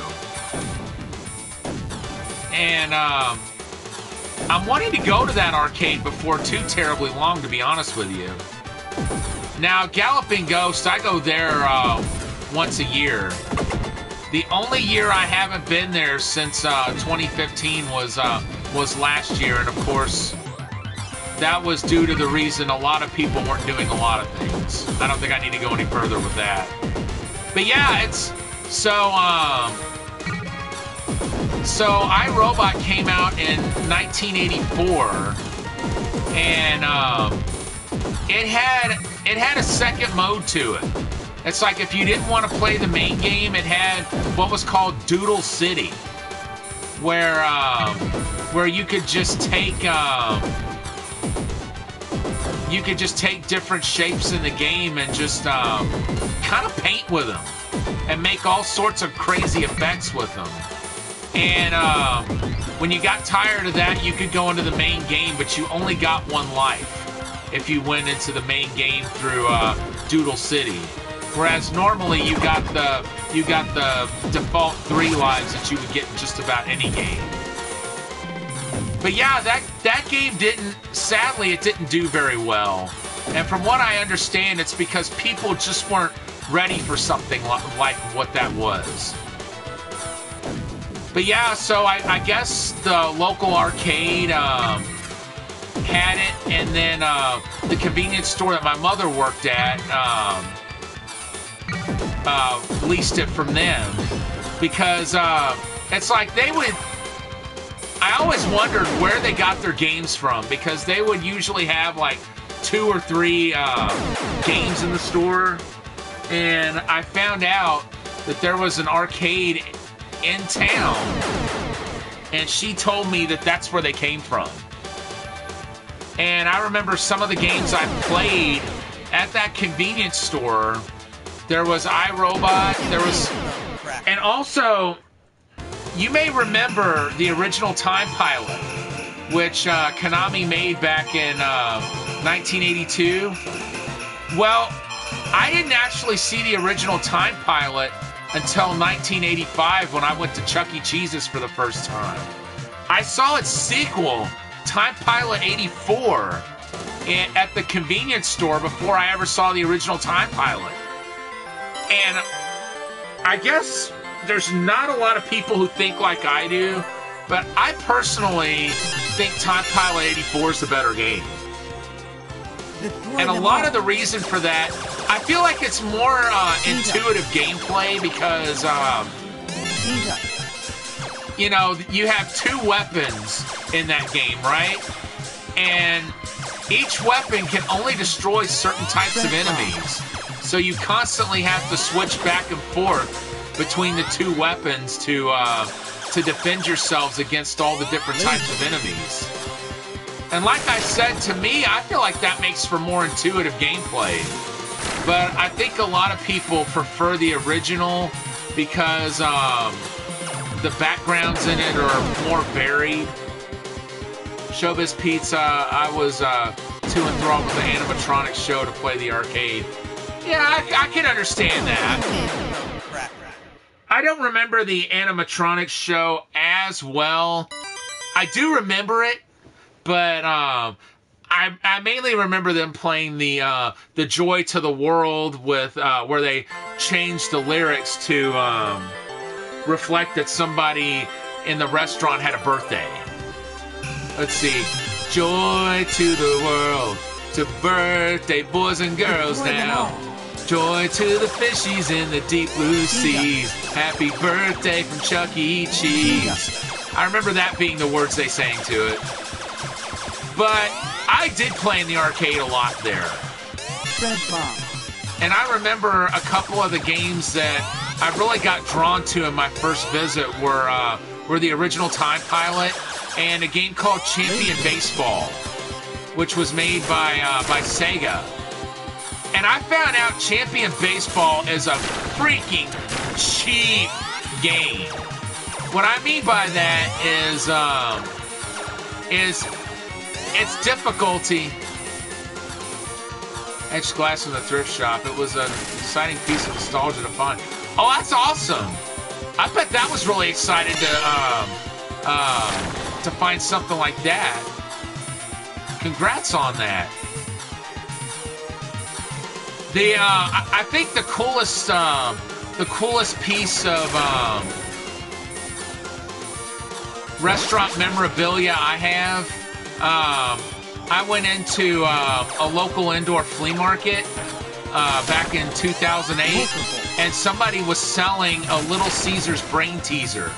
That was this coin-op Simon type game that was that would often be in Little Caesars restaurants. And if you did well enough at it, you could win food or drinks. Yeah, and here's the crazy part: the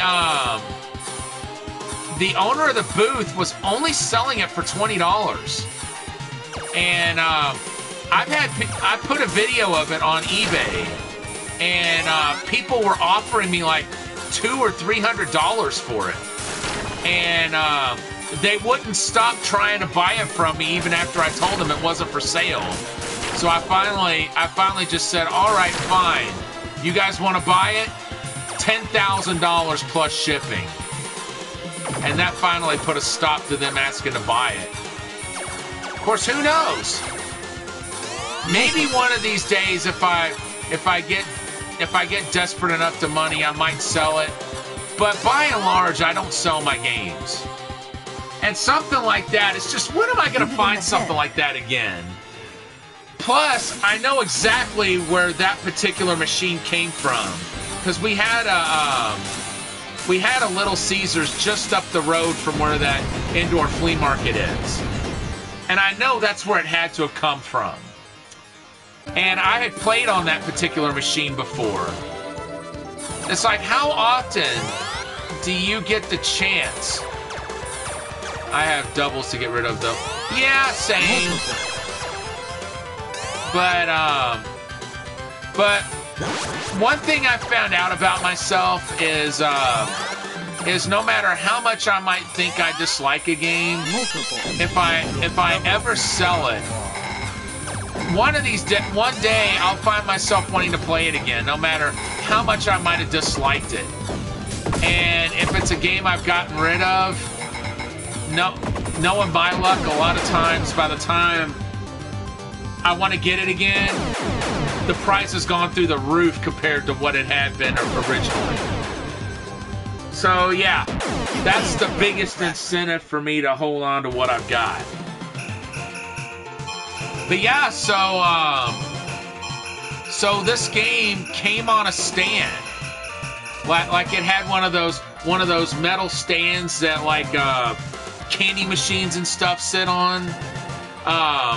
And it had bolts to bolt it in. I took the bolts out and took it off the stand, but I kept the stand so that I can one day put it back on. It's just right now it feels like it's easier to store with it being off the stand.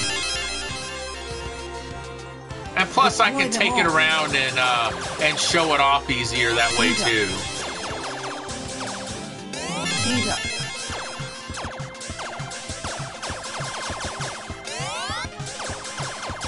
But yeah, it's like, I know exactly where that machine had been. Wacky Races for NES and Dragon Warrior 4. Got them for free for, oh wow. Now, Wacky Races, I don't know exactly how rare that is. I know Dragon Warrior 4 is a rare one. I think Wacky Races is pretty rare in its own right.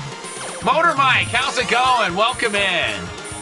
It's going well. We're playing some, well, right now we're playing Vulcan Venture, which is the European version of Gradius 2. Oh, that's great to hear. Wait for it. Gotcha. So, Gradius 2, Gofer no Yarou. You probably know this, but it didn't get a release here in the US. But it did get a release in Europe, although they changed the title to Vulcan Venture. Why, I have no idea. I mean, they could have called it Nemesis 2 or something. Because Nemesis was the title that the original Gradius went by in Europe and in the US. Okay, $200. That sounds about right.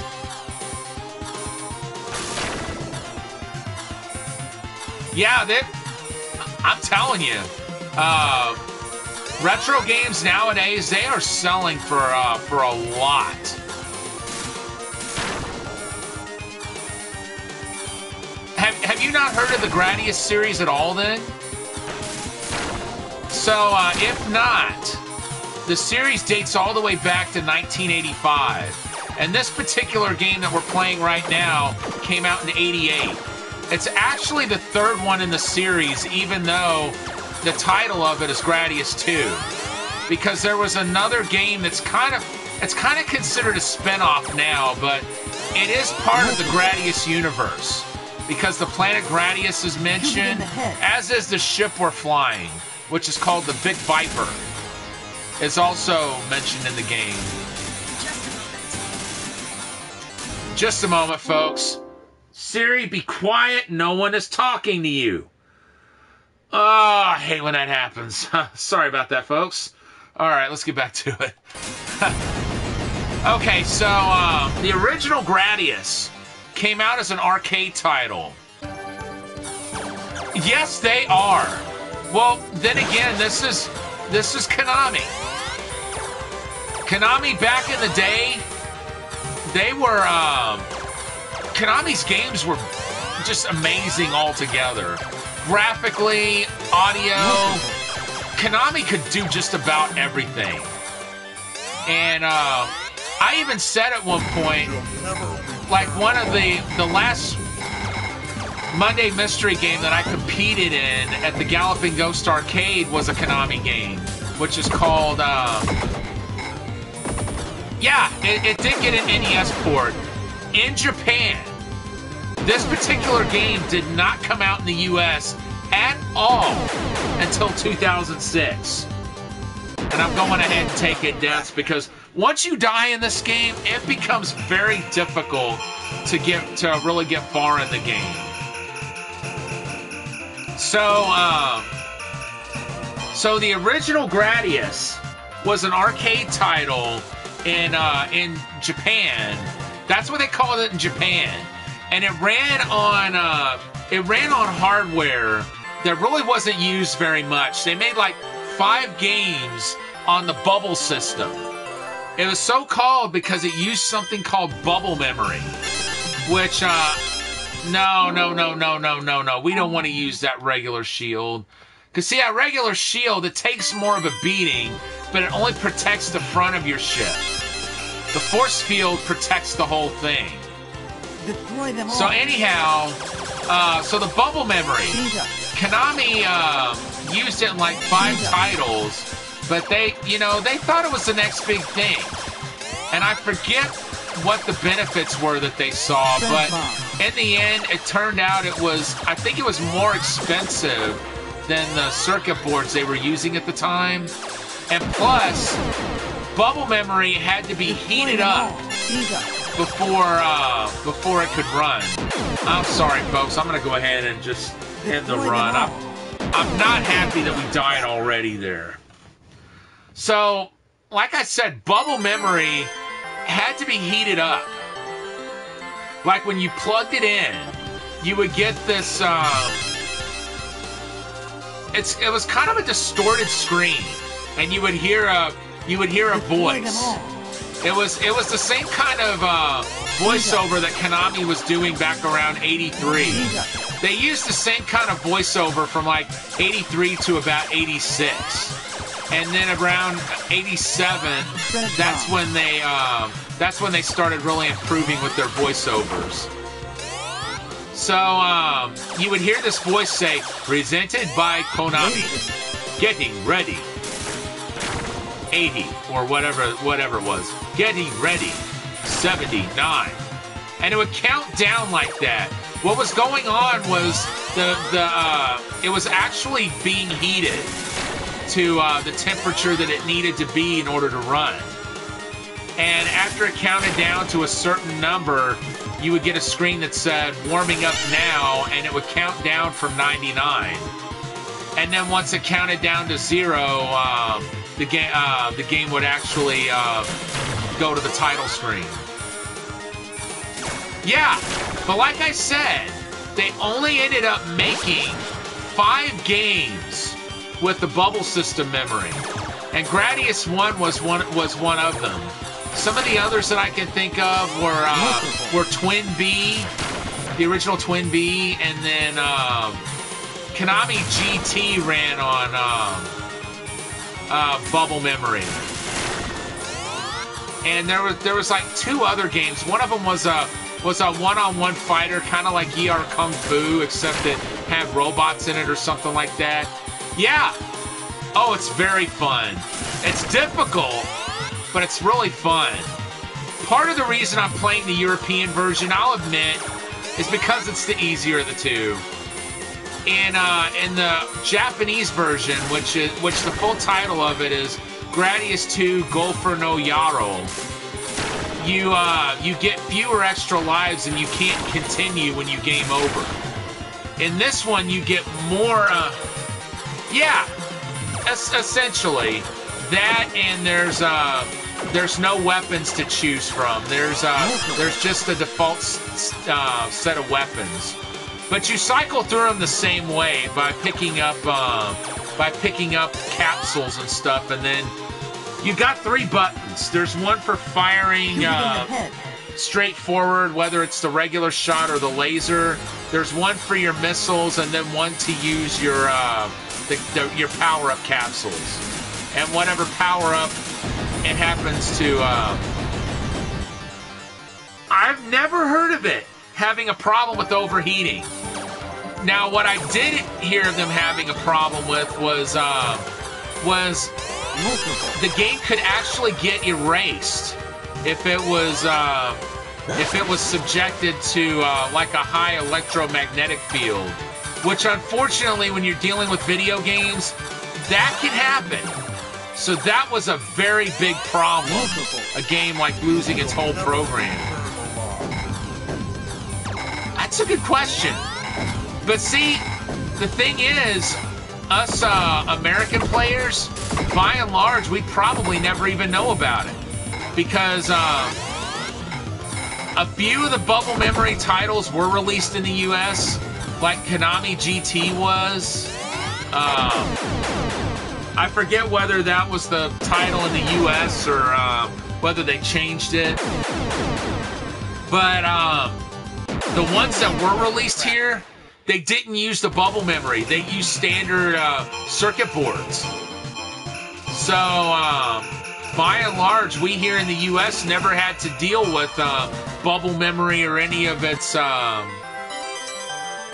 nuances. But, so the original Gradius, like I said, that was a bubble memory title. It only used the name Gradius in the arcade in Japan. Everywhere else, it was called Nemesis. So, if you've heard the title Nemesis, then yeah, that's what the original Gradius is. And then in 1986, the following year, they released a game called Salamander. Again, that's what they called it in Japan. But outside Japan, they called it Life Force. And it's kind of considered a sister title, but some people say it's not a direct sequel, but yes, it is in the same universe. But the big difference between Salamander and Life Force is the original Salamander is if I own something like that, I'd have to buy a Faraday container for it, protect it from high EMF. Well, that sounds like a smart idea, but that also sounds like it could get pretty pricey. Faraday is a name I recognize, and I would imagine that something with his name attached to it might be rather pricey. But yeah, so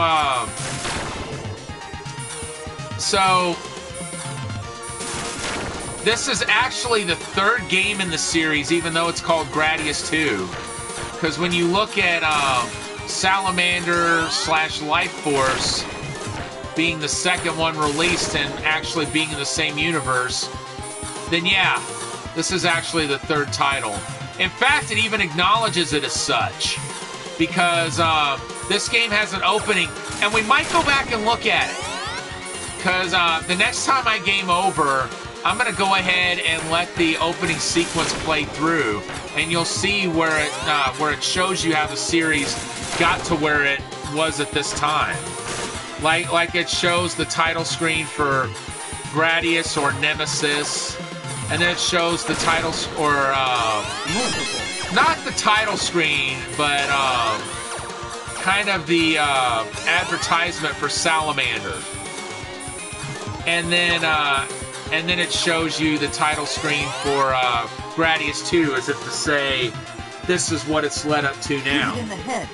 And it tells you the years that each game came out. Like the original Gradius and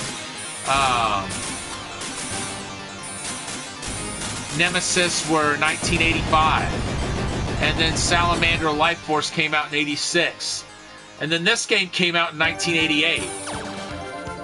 Now, next Saturday, I'm unfortunately not going to be able to stream because I've got some family coming in from out of town. But whenever we stream again on Saturday, we're going to look at Gradius 3. Gradius 3 is the bane of any shoot-'em-up player's existence.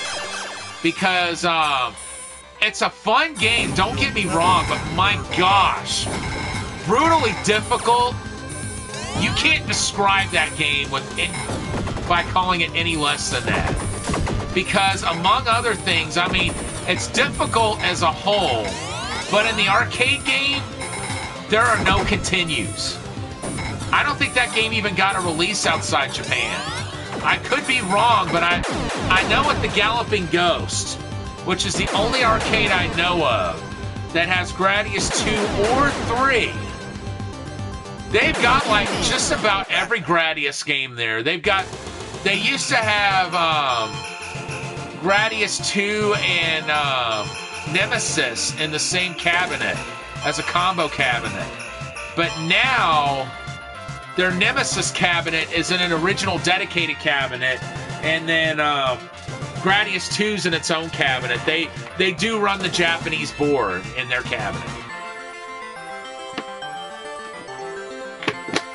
And they run the American Nemesis board in their Nemesis cabinet. And so then they have Gradius 3 and Gradius 4, I think, in a combo cabinet. And I think they have both Salamander 1 and 2. Well, they have Salamander 2 and they have Life Force. Which, that's important to note because, okay, so the big difference between Salamander and Life Force is their setting. In Salamander, you're in deep space. But in Life Force, they changed the plot, at least in the US, maybe throughout the rest of the world outside Japan, they changed it to you being inside an alien. And Konami of Japan liked that concept. And what they did was they released their own version of Life Force for Japan. So Japan has the original Salamander and they have their own version of Life Force. And the games do play differently. Like, in the original Life Force and Salamander, you don't have the power-up system like you have here, where you pick up the capsules. Instead, they changed them to, like, regular... well, that was embarrassing. They changed them to regular icon pickups like you'd see in most shoot-'em-ups. Like you pick one icon up and it gives you one power-up. You pick up another one, you get a different power-up. Yeah, but it's a little frustrating, but hey, that's one of the things that makes it fun. You know, I gotta tell you something. Back in the day,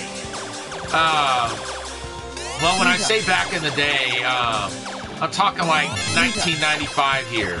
I played Williams Presents Arcade's Greatest Hits, which that's a PS1 collection. Oh my gosh, man. Konami's made some of the ultimate classic games, like Metal Gear Solid.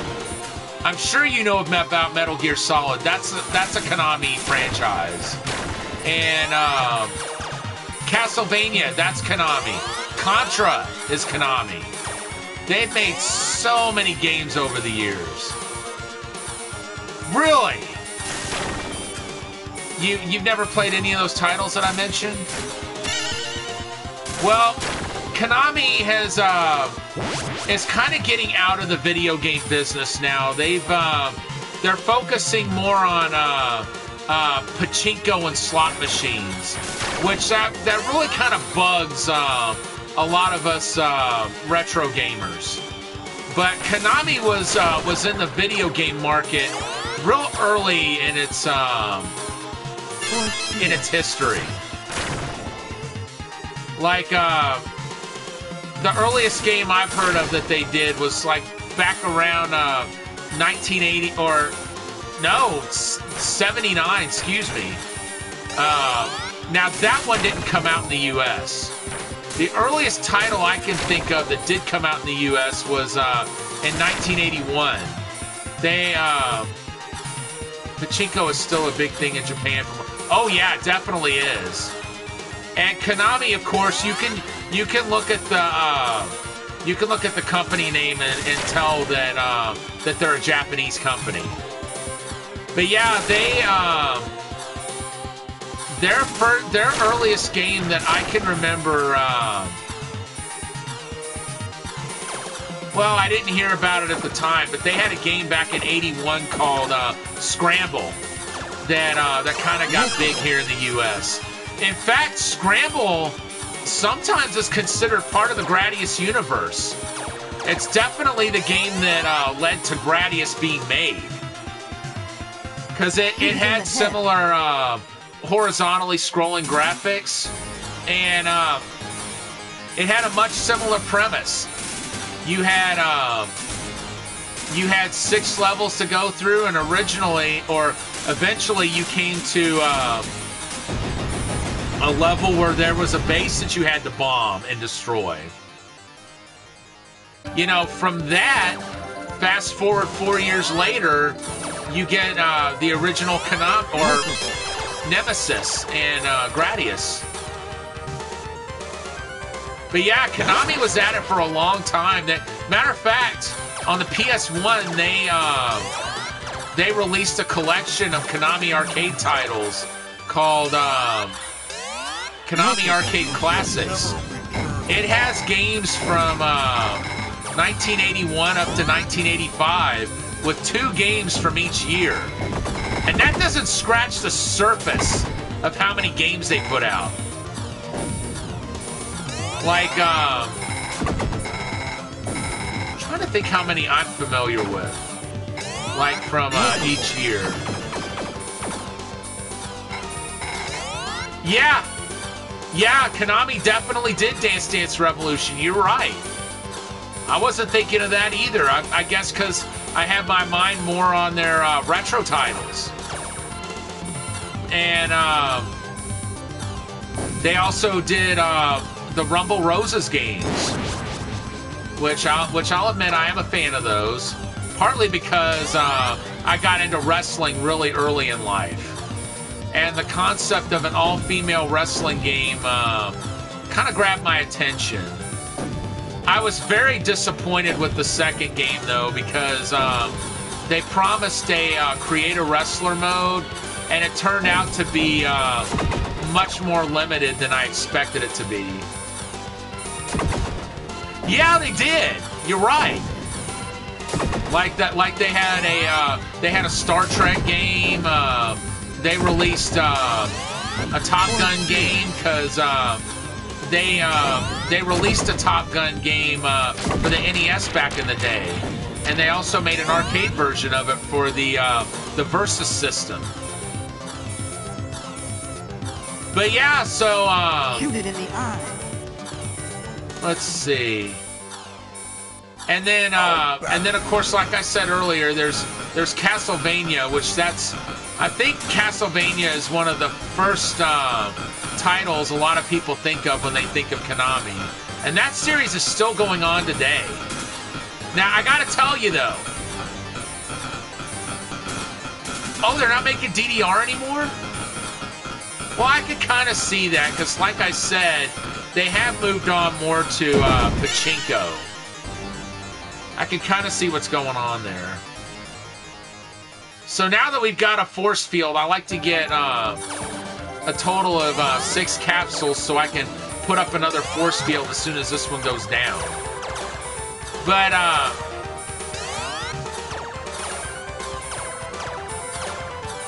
don't think so. They stopped ages ago.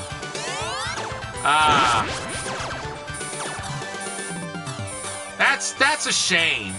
Because I don't play a lot of DDR, but I'll tell you what. When I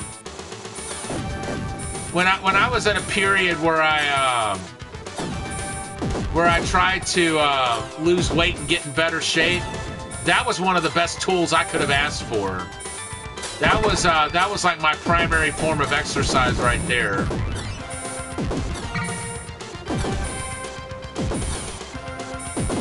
Like at first I just really dieted, and I got to a point where I plateaued, and DDR is what really helped me get past that plateau.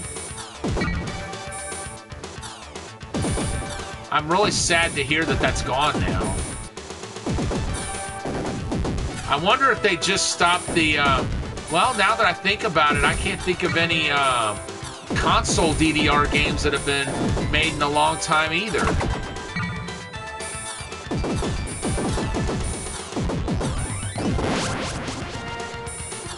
Oh, okay. I wonder if it's just an arcade title. Because I haven't heard about anything like that coming on modern consoles. Usually it's stuff like Just Dance, I think, which you can use the camera to monitor movement, not just a pad like what DDR's always used. You want to talk about a frustratingly difficult level, get a load of this one.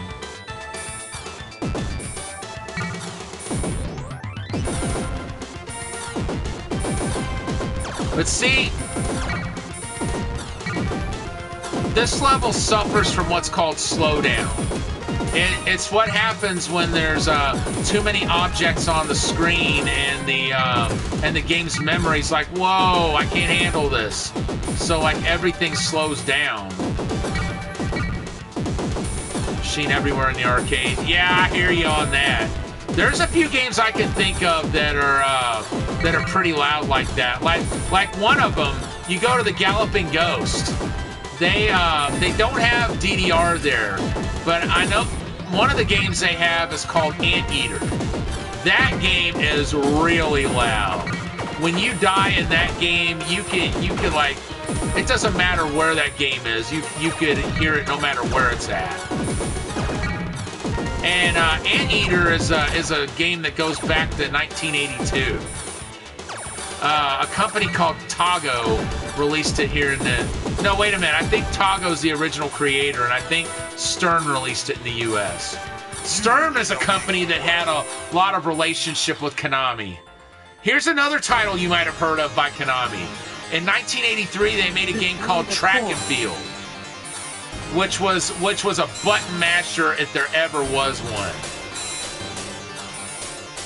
You had to, it was kind of like a rhythm button mashing game. Okay, yeah, that's a Konami title. You, there were two buttons for running, and then there's one for jumping and doing pretty much everything else. And in order to run fast, you had to alternate button presses between the two run buttons. But yeah, Konami has been at video games for a long time. Ooh, cool. So you guys are finally going to get to see the 4th level. Been a while since I got here tonight. Not the first time I got here tonight, but it's been a while. And that thing, you got to keep it away from your multiple ships, because it will gobble them up. No-cap boxing game. I could see them doing something like that. I've never come across that, but they did make a few boxing games. Like, there's one I really like called The Final Round. Of course, that one's not motion capture or anything. It's, that one, it's mostly kind of side overhead view boxing, and some of the boxers are references to some of Konami's other games. Like there's a boxer that's a reference to Red Falcon, who's the final enemy in Contra. Oh wow! I ain't gonna lie, you guys. I'm surprised we made it. Should have kept my mouth shut. I should have kept my mouth shut. Whew. Oh, we got another extra life. See, if we were playing the original Japanese version, I think we would be down to our last life right now. Yeah, Police 911, that's another one they did. And they also did a game called Lethal Enforcers, which I'm a very big fan of. That's a light gun title that used digitized video footage. And to reload your gun, you would point the gun off screen and pull the trigger. And it had a sequel where you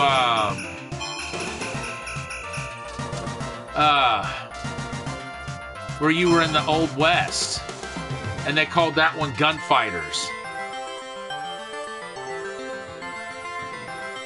So Konami's had their hands in a lot of pies. But, yeah, I would almost want to say probably Gradius, Metal Gear, Contra, and Castlevania. I think those are probably their best-known franchises. Not their only ones by a long shot, mind you.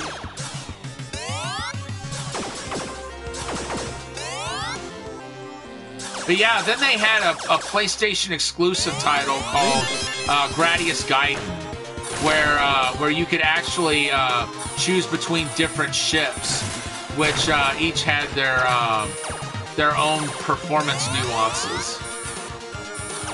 That's one. It's on Gradius Collection for the PSP, but I really haven't played that one. One of these days, I'm going to change that.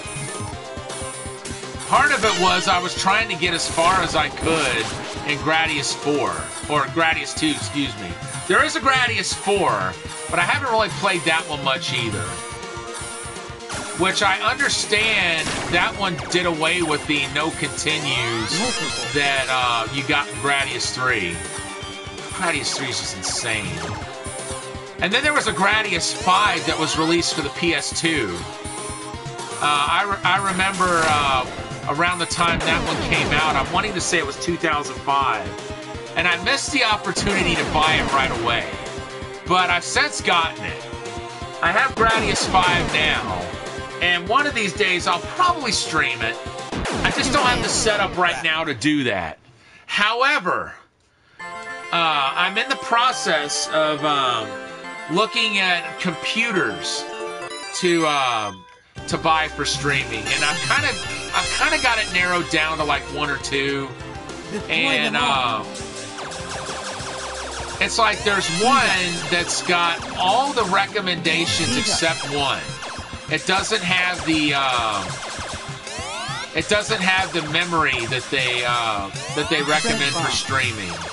It's like one site recommends 16 gigs of memory, and this one's got 8 gigs. But, you know, I can buy a 32 gig chip and install that, no problem. Because it meets all the rest of, not the requirements, the recommendations. And that was one of my big goals, was to find a computer that met all the recommendations. Which, that turned out to be a little pricier than I was prepared for. But you know what? I want to do more in this channel. And if I have to spend a little more than I bargained for to do that, so be it. Because I do want to offer you guys a lot more. I'm planning to have a sound bank, like a lot of channels have. And I'm also in the process of finding out what cartoons are under the public domain now. Because one of the channel rewards I'm going to be offering in the future is watching a public domain cartoon. Which of course means most of them are going to be like really old. Because like I said, I can't show anything that's under copyright. Only released in Japan. No wonder why I didn't hear about them. I can see that. You know, even companies that bring a lot of their work overseas, they usually have excuse me, they usually have some titles that they keep exclusive to Japan. So that doesn't surprise me at all.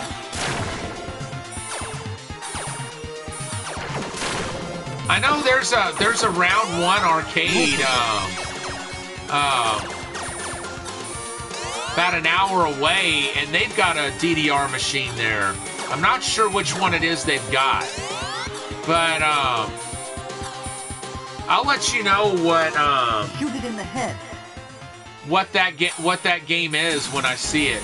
But yeah, so I'm in the process right now of finding out things like, first of all, what cartoons can I show here? Like I said, it can't be anything that's under copyright. And also, I'm in the process of looking for the ones that have content that could be considered offensive. Because a lot of cartoons back then did have content like that. And none of that stuff is going to be shown here. So, you know, I'm going to be going through and kind of seeing, okay, does this have anything like that, or doesn't it? Oh no, I wanted to get that multiple first. So,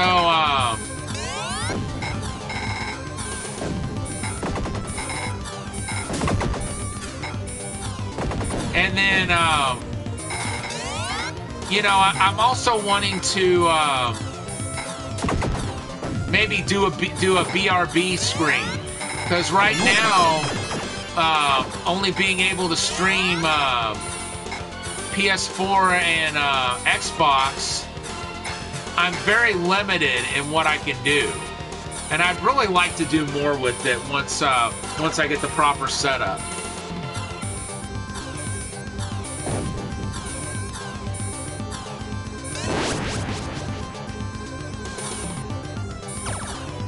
There we go.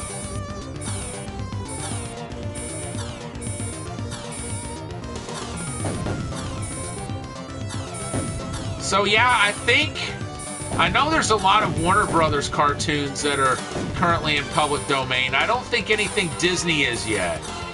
Because I've heard Disney is the main reason it takes so long for something to enter public domain. But,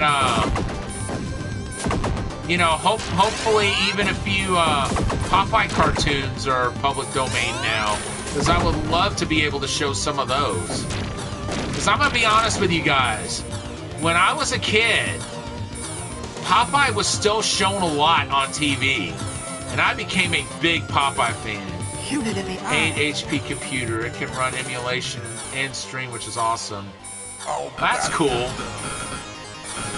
Yeah, another reason I want to, another thing I'm looking forward to once I get a good PC is I want to stream more retro titles. Like right now, like I said, I'm limited to what's available on PS4 because I don't have a PS5 yet. I want one, but those freaking scalpers, man. They won't let anybody have anything nice. I've got an Xbox Series X, though, so no worries there. But,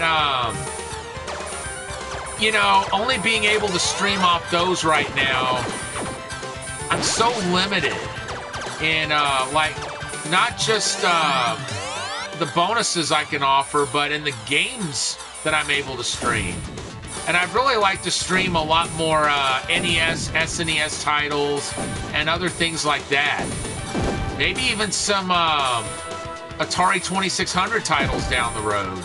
Because I do have a number of 2600 games.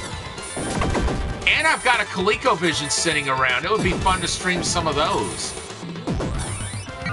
Because collecting got expensive for the titles I wanted. Yeah, I've been very fortunate that I grew up back when a lot of the retro titles were more affordable, and some of the games that I've got now would run you an arm and a leg if you were to buy them today. Like one for instance is Dracula X for the SNES. You know, the Rondo of Blood has become available a lot more in emulation packages, but the SNES version, nah, that one's only available in one format right now,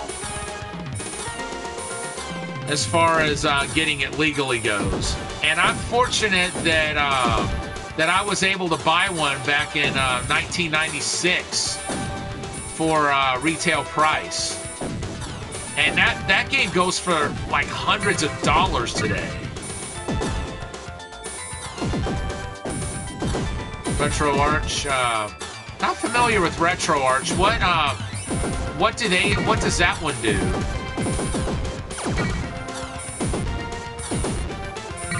Does that do like one console in particular, or can it do multiple consoles?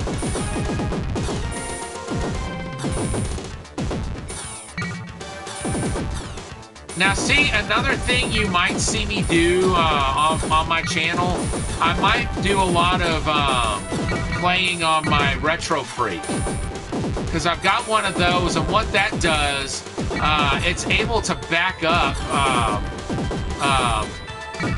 8 and 16-bit cartridges, multiple consoles. Each console is a core. Ah, okay, that's cool. No! Blast you! I swear. Okay, this run's dead. We're making progress, though. We are making progress, definitely. So, the Retro Freak. Let me see if I can find it here, so I can show you what it looks like. But that's a console that uses NES, SNES, Genesis, and let's see, TurboGrafx, Game Boy Advance, stuff like that. And not only can it play them, but when you put one of those games in, it can install it onto an SD card. This is what the console looks like. This is what a Retro Freak looks like. That slot right there is for TurboGrafx games.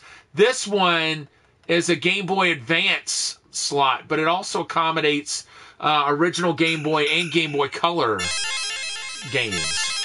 And then up here you've got, let's see, I think this is the Genesis slot. That's the SNES slot, and then this is the, it's actually a Famicom slot. You have to get a special adapter to be able to install and play NES games on it. And there's also another adapter, which I got, that allows you to play Master System and Game Gear games on it. So I've got a number of those titles installed as well. But all the titles I have on here, they're all games that are actually a part of my collection. So I had to lower the settings a lot to make streaming work on it. Ah, okay. By the way, this is detachable. This is what turns the console on, and it's what holds your it's what holds the SD card that all the games get installed on. However, I don't think you can power it independently from the rest of the unit. But, okay, this is what I was talking about, the intro. 1984, that's the original Gradius and Nemesis. 1986, this is Salamander and Life Force. And then 1988 brings us to where we are. Gradius 2, Gofer no Yarou, or Vulcan Venture, depending on where you are. I just thought that was such a cool intro. And Gradius 3 does a similar intro like that. But Gradius 2 was the first... I know, right? Yeah, this was the first game in the series to do an intro like that. Like Life Force Salamander, even though they're in the same universe, they don't do anything like that. But yeah, it just shows you, you know, what the series was like before, and you know what it's come to now.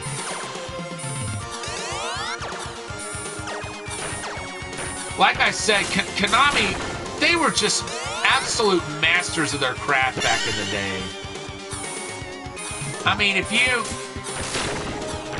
saw a Konami title in the arcade, you had to go over and play it because you knew you were in for a great time. Oh yeah, oh definitely. Like I remember some of the earlier Konami games I remember playing. Some of them I didn't even realize were Konami games at the time. Like years ago, I remember playing a game called Yarou Kung Fu, which I think it's Chinese for 1-2 Kung Fu. See, Konami's a Japanese company, but that game had a very strong Chinese atmosphere. To the point where there was one character in the game who he was a rotund character, and his name was Buchu. But you could kick him in the nuts for extra points. It didn't do extra damage, but it was very funny when it happened, because his eyes would bug out and he would go "Ni hao."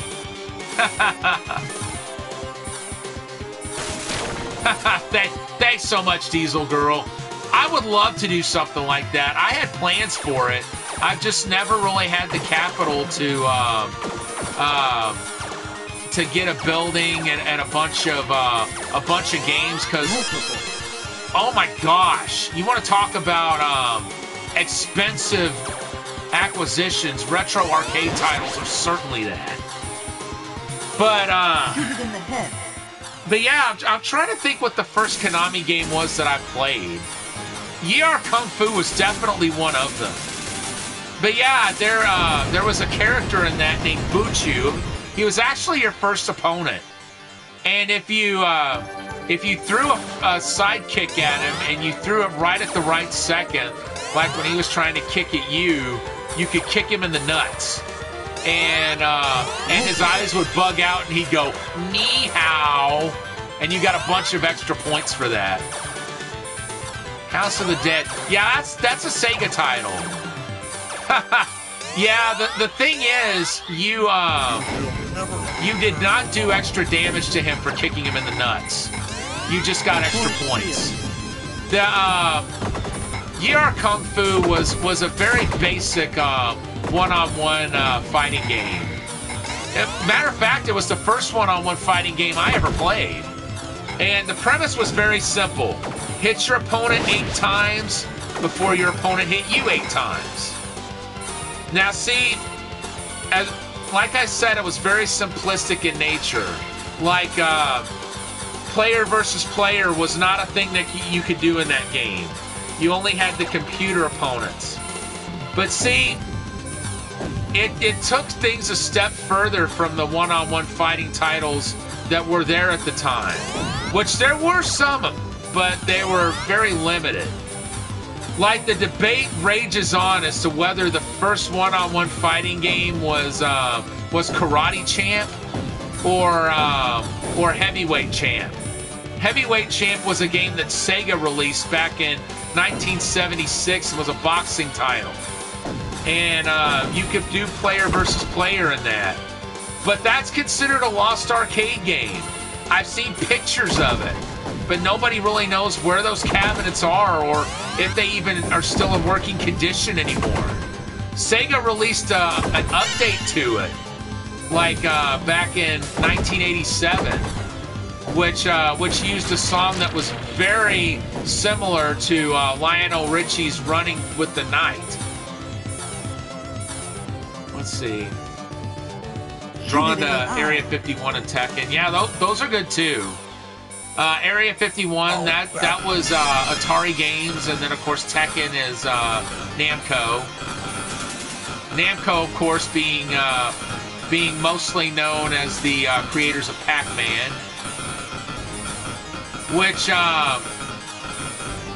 which they had a long-running relationship with Bally Midway in the beginning.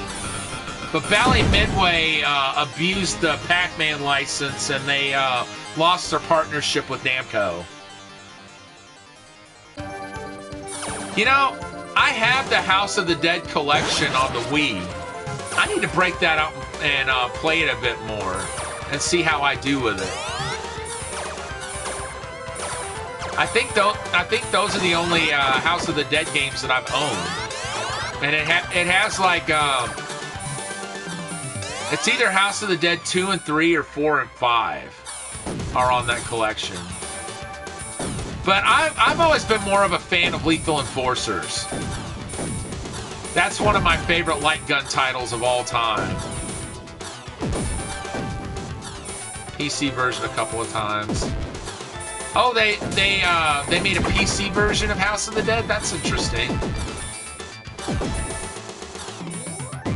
Let's see. But yeah, I remember.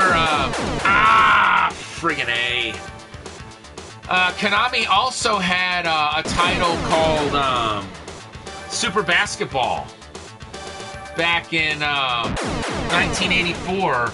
I remember actually seeing that one at a convenience store. Never actually got to play it back then. Arcade cabs sitting in abandoned buildings. Watch urban exploration on YouTube. I always wish someone would save them from the deteriorating buildings that they're stuck in. Yeah, that's a shame. It would be great if someone did that. I'd like to know what some of those cabinets were originally. Because, I'll tell you a story about a game that was literally saved from a fate worse than death. There's a game that now sits in the Galloping Ghost Arcade in Brookfield, Illinois. I know you guys have heard me talk about the Galloping Ghost a lot tonight, but how can I not? I mean, the place is amazing. They have over 800 games in one location. And the people who run it and the regulars there are just some of the greatest people I've ever known. But, so they've got one game there. One day, there was a woman who came in to see a guy named Jeremy Fox at Prince Arcades. Jeremy Fox has helped Doc get a lot of the games he's got for the Galloping Ghost Arcade. So this particular day, this woman came into Prince Arcades, and she had a cabinet with her that had belonged to her husband. And she said she wanted it converted into a multi-cave. She didn't know what the heck it was. Thankfully, Jeremy did know what it was. Are you ready for this? Galloping Ghost. Galloping Ghost is in Brookfield, Illinois. It's a suburb of Chicago. It's about, I think it's somewhere around 15 minutes to 15 or 18 minutes to the west of suburban Chicago, or like downtown Chicago, excuse me. So it's pretty close to downtown Chicago. And so the first time I ever went up to the Chicago area, it was to meet Hulk Hogan. That was in 2015. And I got to thinking, you know what? Chicago's a huge city. I bet there's some decent arcades there. Well, one thing I had neglected to think about was that Chicago is not just a megalopolis. Back in the 80s, lots of companies had HQs in that area. Like Konami even. We've been talking about Konami all night. Well, Konami, back in 1984, they had been based in Torrance, California originally. Well, their American HQ was.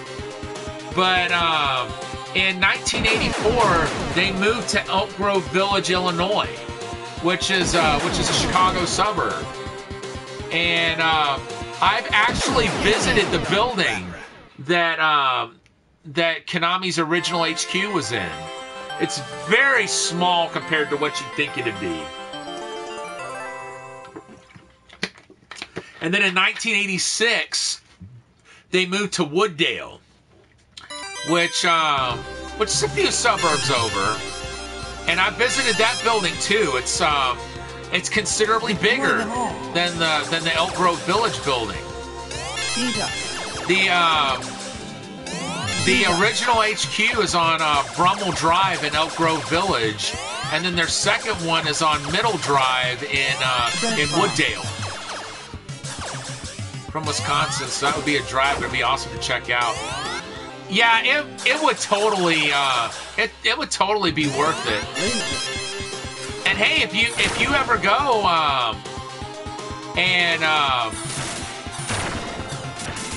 and I happened to be there at the time, it'd be cool to actually meet up and do some gaming. Like I said, I go every year, and I'm planning to go in July this year. And the main reason I picked July is because one of my friends up there is having his 50th birthday, and he's invited me to his party. Well, haven't told him yet, and I don't think he watches my streams, but I'm planning to be there for his party. But yeah, so Konami moved to Middle Drive in Wooddale, and then they moved one more time in 1990 to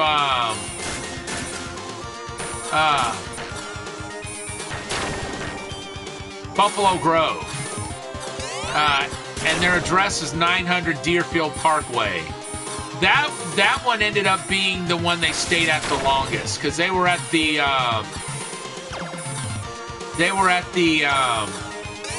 Elk Grove Village HQ for about 2 years, and then they moved to Wooddale and they stayed there for 3 years. And when they moved to Buffalo Grove, they stayed there until about 1997 when they moved back to California. I visited all 3 of their former HQs from when they were in Illinois. And then you had other companies like Valley Midway was based in Chicago, and I think their parent company is still there, Williams Electronics, which is actually in Chicago. Let's see. I think Midway, their first HQ that I can think of was in Menlo Park, Illinois, and then they moved to Franklin Park. And then when they were acquired by Williams, they moved to their HQ on California Avenue in Chicago. Haven't actually been to Williams HQ yet, but that's mainly because I try to stay out of the city itself, unless I have specific reason to be there. Usually when I go to Brookfield, I basically just stay there until it's time to go home. Because like everything I want to do, every place I want to go is right there.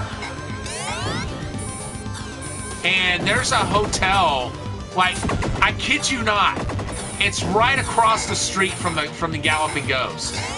So you can literally park your car there, and you wouldn't have to drive, like, at all until it was time to go home if you didn't want to. I mean, there's enough restaurants there that you could get plenty to eat, and you wouldn't really have to do any driving to do that. Now, a lot of people, if you've mentioned Brookfield to them, they'll be like, "Oh, you mean where the zoo is?" Yes, they do have a zoo in Brookfield. And if I'm not mistaken, I think it's on Ogden Avenue, which is the same street that the Galloping Ghost is on. And Galloping Ghost isn't just an arcade anymore. They also, I think I think they've opened a garage where they can work on cars. They've got a gym and martial arts academy where a couple of the original Mortal Kombat actors actually teach martial arts. Oh yeah, they certainly did. And they've been fortunate enough to, because the building that they're in,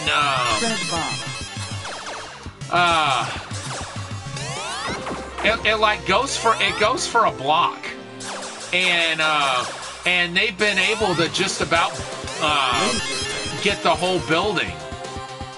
Like originally there was space that wasn't being used, and they were able to talk their landlord into letting them expand into that unused space so they could put more games in. And more recently, there was a Chinese restaurant.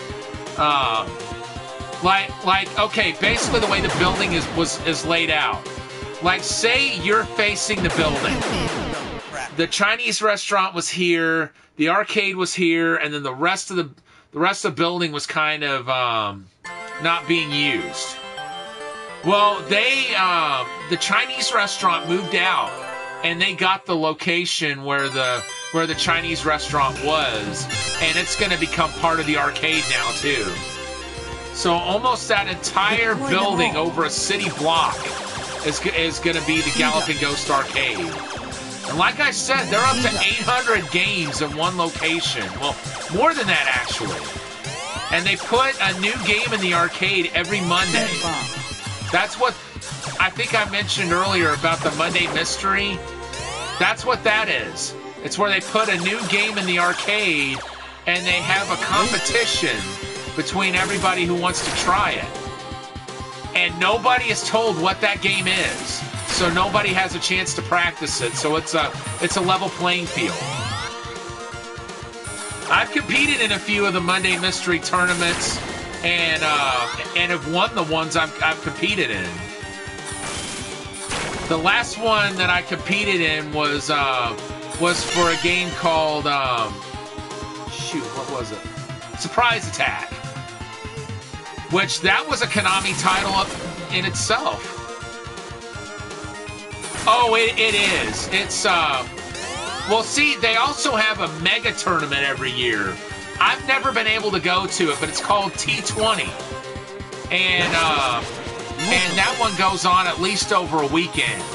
And it's called T20 because you compete in 20 games, and the games are always chosen at random every year. And sometimes they have side tournaments, like the last time they had T20. No, it wasn't the last time they did it. It was the time before that. In 2019, they had a Konami side tournament, and one of the games that was picked for that was Surprise Attack, which had just been unveiled like a couple of months before. And I had won the Monday Mystery Tournament on that. Let me tell you, that one was a grueling tournament, because there was one guy there who really wanted to win it, but I was just as determined, and the two of us were going back and forth. Like, he beat my score, I beat his score, and eventually it was one of those things where it wasn't a test of skill, because we were both learning the game at pretty much the same pace. It was all a matter of who was going to quit the game first, and whoever quit first was going to lose. And to my as luck would have it for me, he quit first. If he hadn't, he would have won it. But yeah, some of the other games I competed on there was the arcade version of Bonk's Adventure, which, until I saw it there, I had no idea that there was ever a Bonk arcade game. Which it's considerably different from the original TurboGrafx title.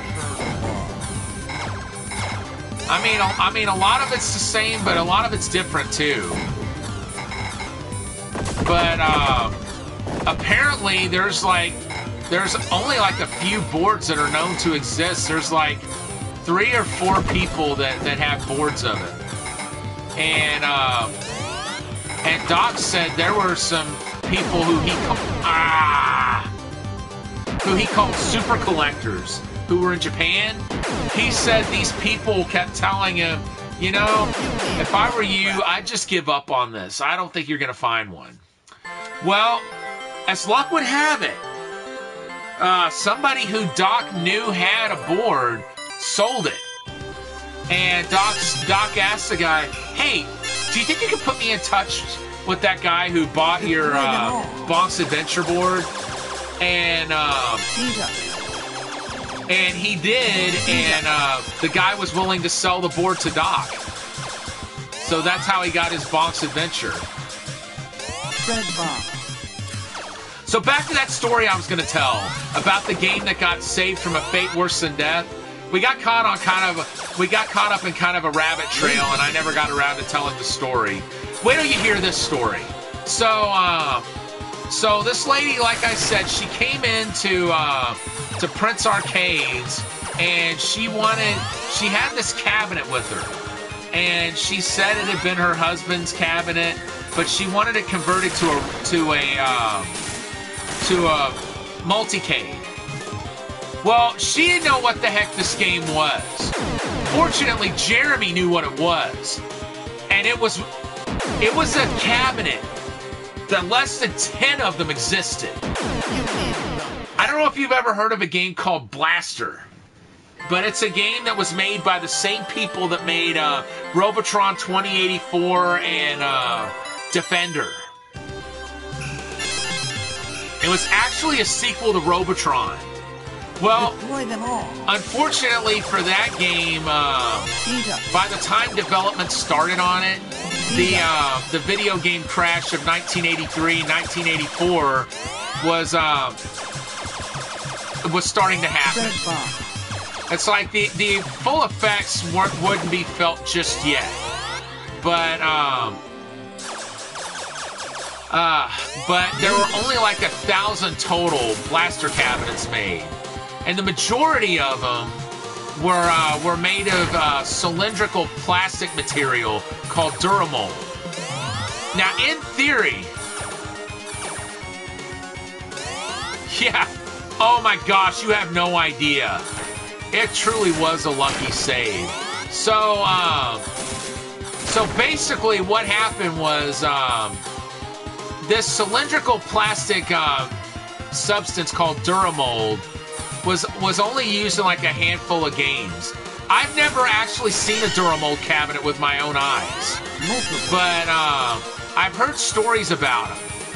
The Duramold, in theory, it was an ideal substance to make an arcade cabinet out of, because you know, I'm pretty sure it was lighter weight than most of your wooden cabinets, and this stuff was near indestructible. It was said you could crush this stuff down and it would spring back into shape. If someone was to write on it, the writing would buff right out. But they had a problem. And that's that the Duramold would shrink. And a lot of times when that happened, the coin door would become hard to open. But there was at least one story that the shrinkage caused the pressure inside the cabinet to increase to such a level that it ejected the monitor across the arcade and into a Donkey Kong Jr. machine. Fortunately, nobody got hit by it, but it's scary to think that that kind of thing would happen. So, the most widely seen games that had Duramold cabinets were Blaster and Bubbles. Yeah! I'm serious. The original creator told that story. He said there was an instance where they heard that happen. I don't know if that happened more than once, but he only reported that they heard about it happening one time. It was because the shrinkage increased the pressure inside the cabinet to that point. I guess kind of like how a bullet gets shot out of a gun or something. So anyhow, so these cabinets, there's like a handful of them, I think, that were made of Sinistar, and like maybe less than 10 Duramold Robotrons. And I've seen pictures of a red Duramold cabinet for a game called Inferno, which that's one of those really, really low production Williams games. Galloping Ghost has Inferno, but they don't have the Duramold cabinet. It's a standard wooden cabinet. So like I said, the more commonly seen Duramold cabinets that you'd find were Blaster and Bubbles. But with Bubbles, it was like blue plastic. And there were more wooden cabinets made of it than Duramold. With Blaster, it was the other way around. There's more Duramold cabinets than wooden ones. Which, you do the... I actually saw a video made by John's Arcade on YouTube, and he said that there was maybe like 6 wooden Blaster cabinets made. Jeremy Fox has attested to the fact that that's not an exaggeration of its rarity. There are literally like 6 wooden blasters in existence. And there are 3 cockpit cabinets. Somewhere between 3 and 5, it's estimated. They know where 2 of them are. But the third one, for a long time, nobody knew where they were. But then I uncovered a post that indicated that it was purchased by somebody at an arcade auction down in Memphis. And I brought that to Larry DeMar's attention when I met him. I met Larry DeMar and Eugene Jarvis at the Galloping Ghost. They're the original creators of Robotron and Blaster, and also Defender. Which Defender is one of the all-time classic arcade games. So anyhow, so there's 6 wooden blasters in existence. And wouldn't you know it, the cabinet this woman wanted converted into a multicade was a wooden blaster. Like I said, fortunately, Jeremy Fox saw it, knew exactly what he was looking at. And he talked the woman into selling him the cabinet instead of converting that into multicade. He said, if you sell that to me, I'll make you a custom cabinet from scratch, and that can be your multicade. Fortunately, she agreed to that. And that wooden blaster now sits at the Galloping Ghost Arcade to be played by the public. Just imagine what a loss that would have been if she'd taken it to anyone else, or if Jeremy didn't realize what he was looking at. Like I said, a fate literally worse than death. I mean, it's one thing if something goes bad on the cabinet, but if something like that were to be converted, holes drilled into it, you can't undo that kind of thing happening to an original cabinet. Destroy them all. So fortunately that one was saved. And that arcade that I mentioned that's down in Memphis, they have a blaster. And from what I understand, it's an upright. I don't know yet if it's a wooden one or if it's a Duramold. What I do know is that they have a Bubbles cabinet, and they have specifically said that it's a Duramold. The fact that they're not saying whether the blaster's a Duramold or not leaves open the possibility that it could be a wooden blaster, but it looks like it's definitely not a cockpit. I would love to see that cockpit blaster just one time in my life, but I don't think that's ever going to happen. Because for one thing, apparently, I guess it went up for sale at some point, or somebody got it appraised or whatever, but Guinness World Records at one point estimated the cockpit blaster to be the most expensive arcade game that somebody could buy. They said at that time, I don't know when they came up with this figure, but they said it was worth about $12,000. Which that seems kind of low to me. When you think what some NES titles sell for. Like the NES World Championships cartridge or stadium events. I would think a game like a Cockpit Blaster that they know exactly how many were made of it. And in such lower numbers than even the stadium events or the Nintendo World Championships, you would think that would sell for higher.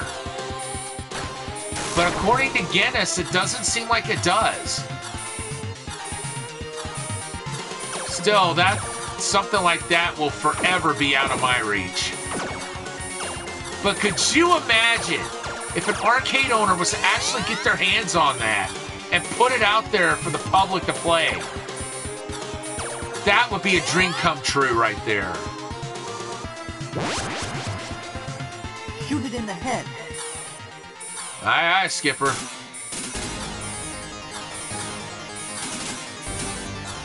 But yeah, if I was to ever have the capital to run a retro arcade, I would love to do that. And you know, I'd like to do something like the Galloping Ghost does. You know, encourage competitive play, because they very much encourage competitive play there. Matter of fact, one of the first things I noticed when I went there was they have cards on top of all their games telling the world records for each game, along with the house high, which is the highest score that's been gotten at the arcade. And there's been a lot of world records that have been set there. Matter of fact, when I went to the Galloping Ghost, that's what got me started playing for world records.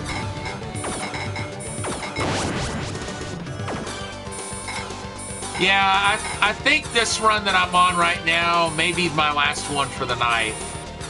And then tomorrow we're going to be working on East 9 Monstrum Nox again, which that's been our main game for the past few weeks, I think. Past couple of weeks, excuse me.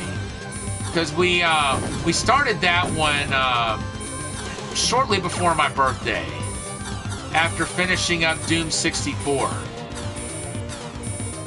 And I'm not sure yet what the next main game's going to be after Monstrum Nox, but hopefully I'll be able to announce that really soon.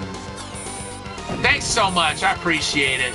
Yeah, my birthday was a week ago. It was last Sunday.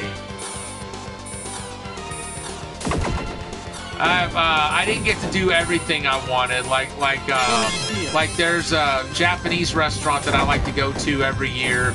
Wasn't able to go to it this year because I just had too much going on that day, and the restaurant opened too late and some other stuff. So going there just wouldn't have been feasible that day. So what I did was I ate there earlier in the week, Shoot it in the and then on my birthday itself, I went to a Japanese restaurant where I live and had a second birthday meal. So as far as the food goes, oh yeah, top notch. Because the restaurant I like to go to, they make the freshest sushi I have ever put in my mouth. I know not everybody's into sushi, but I am. And that sushi is a tradition for me every year on my birthday.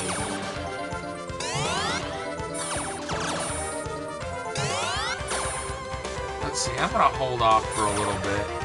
Let's go ahead and get that force field. Maybe we can get a head start on gathering up. Yeah! Now we're ready to throw up another force field whenever this one gets shot down.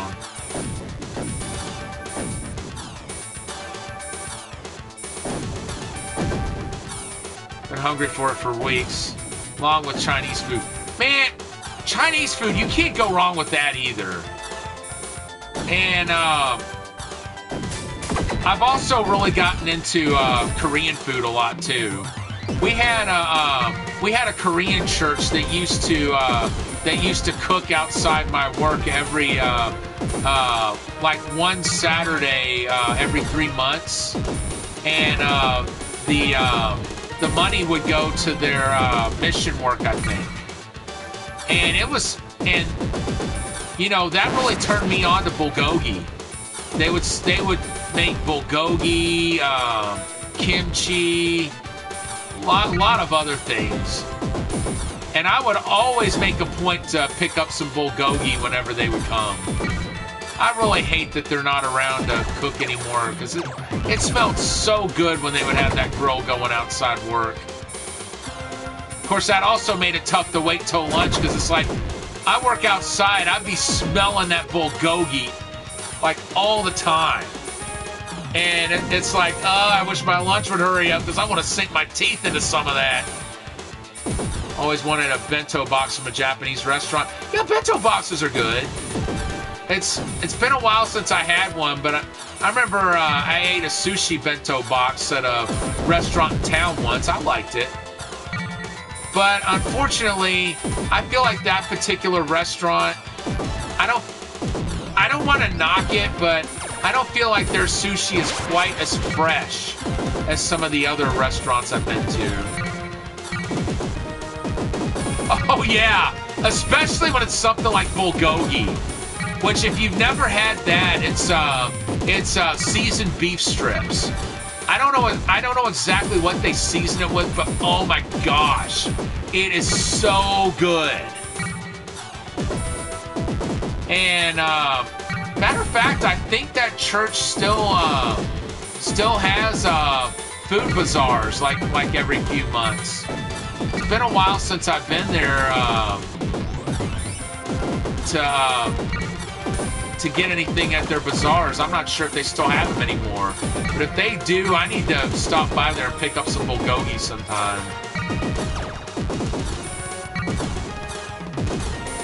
I remember there was one time I kind of got in trouble for stopping by the food bazaar when I went to when I was doing a play. On the way to the theater, I picked up some spicy squid, and I took it in to chow on it while we were rehearsing for our show at the time. Well, I didn't realize it, but the spicy squid is apparently very pungent, and everybody was like, "Oh, what is that?" They apparently didn't really like the smell of it, so that ended up being the last time I ever got spicy squid there. And I just stuck to bulgogi after that. Or I would take in like a barbecue or something. Matter of fact, there was one guy there at the theater who likes to give everybody nicknames. And he nicknamed me Ribs for a while because I would take in barbecue to eat.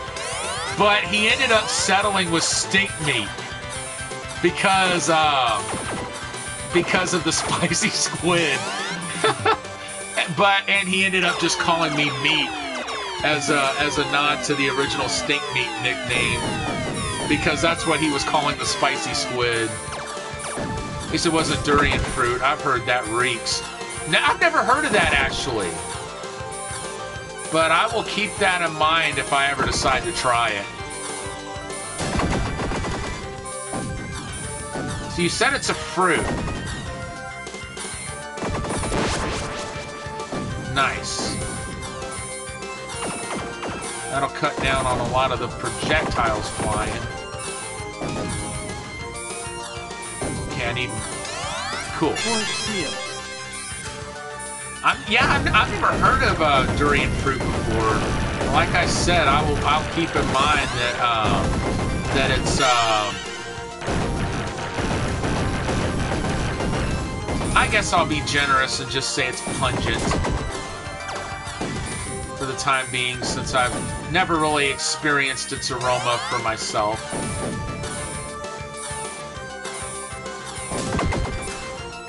This almost feels like uncharted territory here, because it's been so long since I've been here, I completely forget what's up ahead. I know I've been here though, because my score in the Japanese version is even higher than what we've got right now going on in this game, here in Vulcan Venture. My gosh, look how many freaking guns are there.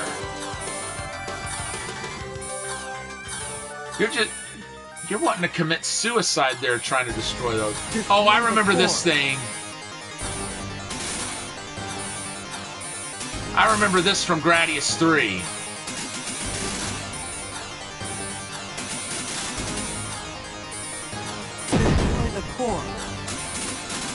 Okay, now it's gonna start. What's up, Ozzy Heyo? Welcome in to Gradius 2. Yes! We got it! Finally got through the 4th stage tonight. Oh, no, you don't. Nice try, pal. He was going to try to gobble up one of our options. Thanks so much. Walk into a gamer moment. Yeah. Okay, let's get that, our capsules back up.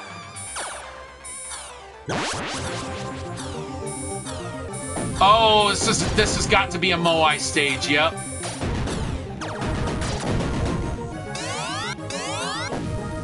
Wouldn't it be something if we get a score that would beat my my high score even in the Japanese version?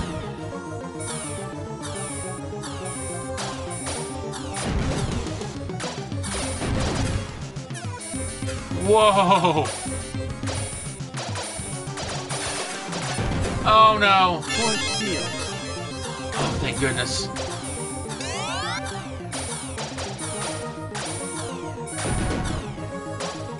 Oh my lord.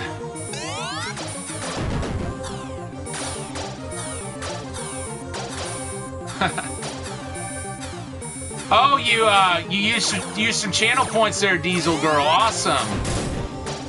Hold on a second. Now, I'll give a look and see what you did to mod the emote. Holy crap, you guys! Holy crap! If we were playing the Japanese version, we just beat our high score on that. Oh my gosh! This is incredible. Oh, that's cool. Oh, so when you mod an emote, you get to choose what's done to it? That's pretty cool. Shows you how often I've done that with other people's emotes. Uh-oh. No, you don't. You're not... Oh, he got 3 of them. He got 3 of them. That's not good. Oh, that's cool.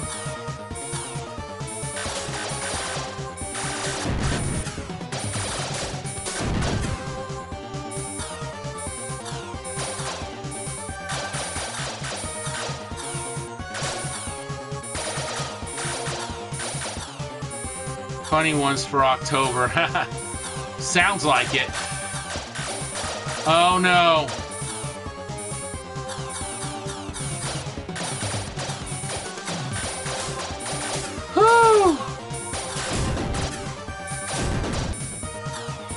Oh my gosh, you guys.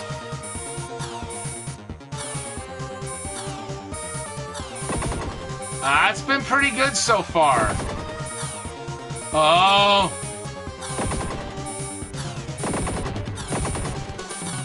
Man, we're up to 260,000 points. Uh-oh. Oh! Look how far we got in one life. I never got that far before. Well, hey, we knew it was going to happen eventually. I am not ashamed. I'm not ashamed. Thanks so much. Man, that was the best run of my life. If that's the run we're going to end tonight's stream on, what a run to end it on. I think they may have mercy on us now. Because generally, the enemy's attacks... Usually the enemy's attacks are not as powerful when you're less powered up. Well, I'm just trying to get as far as I can in one credit and see what kind of a score I can get. I've never beaten this game before, but that's because I refuse to continue at it.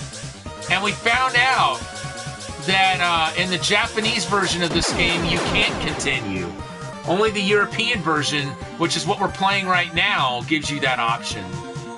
And we probably would be out of lives by this point if we were playing the Japanese version.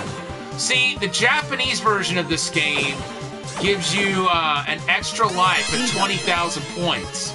And then after that, you have to get 150,000 points for each extra life after that. In the European version, it's 20,000 for the first extra life, and then 70,000 per life after that. And continues are offered. In the Japanese version, there are no continues. Now, see, the one thing I don't like is that it's going to let me upload this score to the online scoreboard, which I'm gonna do. But I think what they should do with this game is they should have had different scoreboards for each version because of the fact that continues are allowed in one and not in the other, and how many points you have to get for each extra life.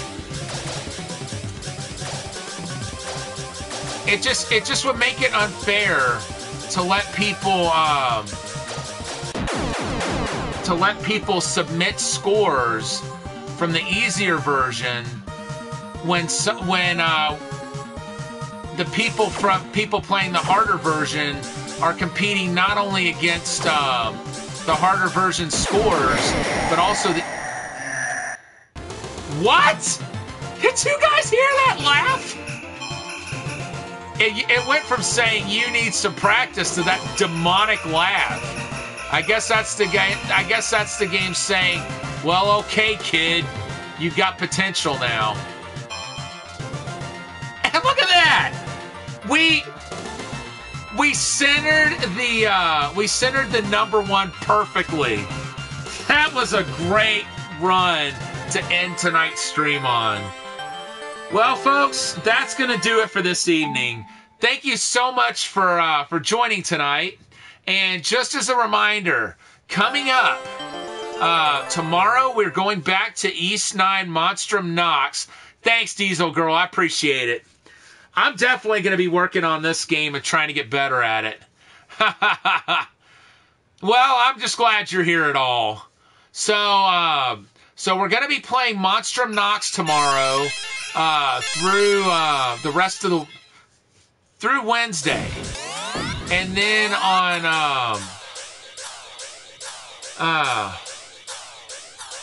oh Lord, I see where this is going. My gosh, that's what we got to look forward to? Jeez. There's an area like this in Gradius 3.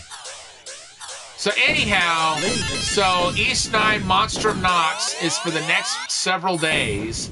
And then on Thursday, we're going back to Battletoads. We're going to give it another attempt at getting the 1cc in Battletoads. Now, after Thursday, I'm not going to be streaming for the rest of the week. Like,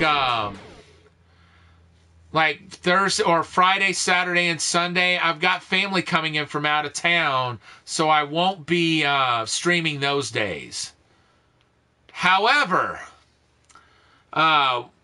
once we get back to streaming, we'll probably still keep going with Monstrum Nox. Let's see. If we still have a 1cc Battletoads, we'll continue it the Thursday of the following week. If we 1cc it, I'll think of another game to try. Maybe we'll go back to Snake Rattle and Roll. But the next Fisticuffs Friday we have is going to be Samurai Showdown 3, and our next Shoot 'em Up Saturday is going to be a nightmare of a game in Gradius 3, From Legend to Myth. So, that being said, let's throw a raid to somebody before we call it an evening. Who is on tonight? Ooh, Cheeseball 81's on. What's she doing? She's doing Jackbox. I always like rating Cheeseball. For one thing, she has the same birthday I do. So it was really cool getting to see her do her thing on both of our birthdays. Once again, thank you so much to everybody who tuned in tonight. This has been a super fun stream, and I'm glad all of you were here for it. This is Thunderfist 1978, signing off.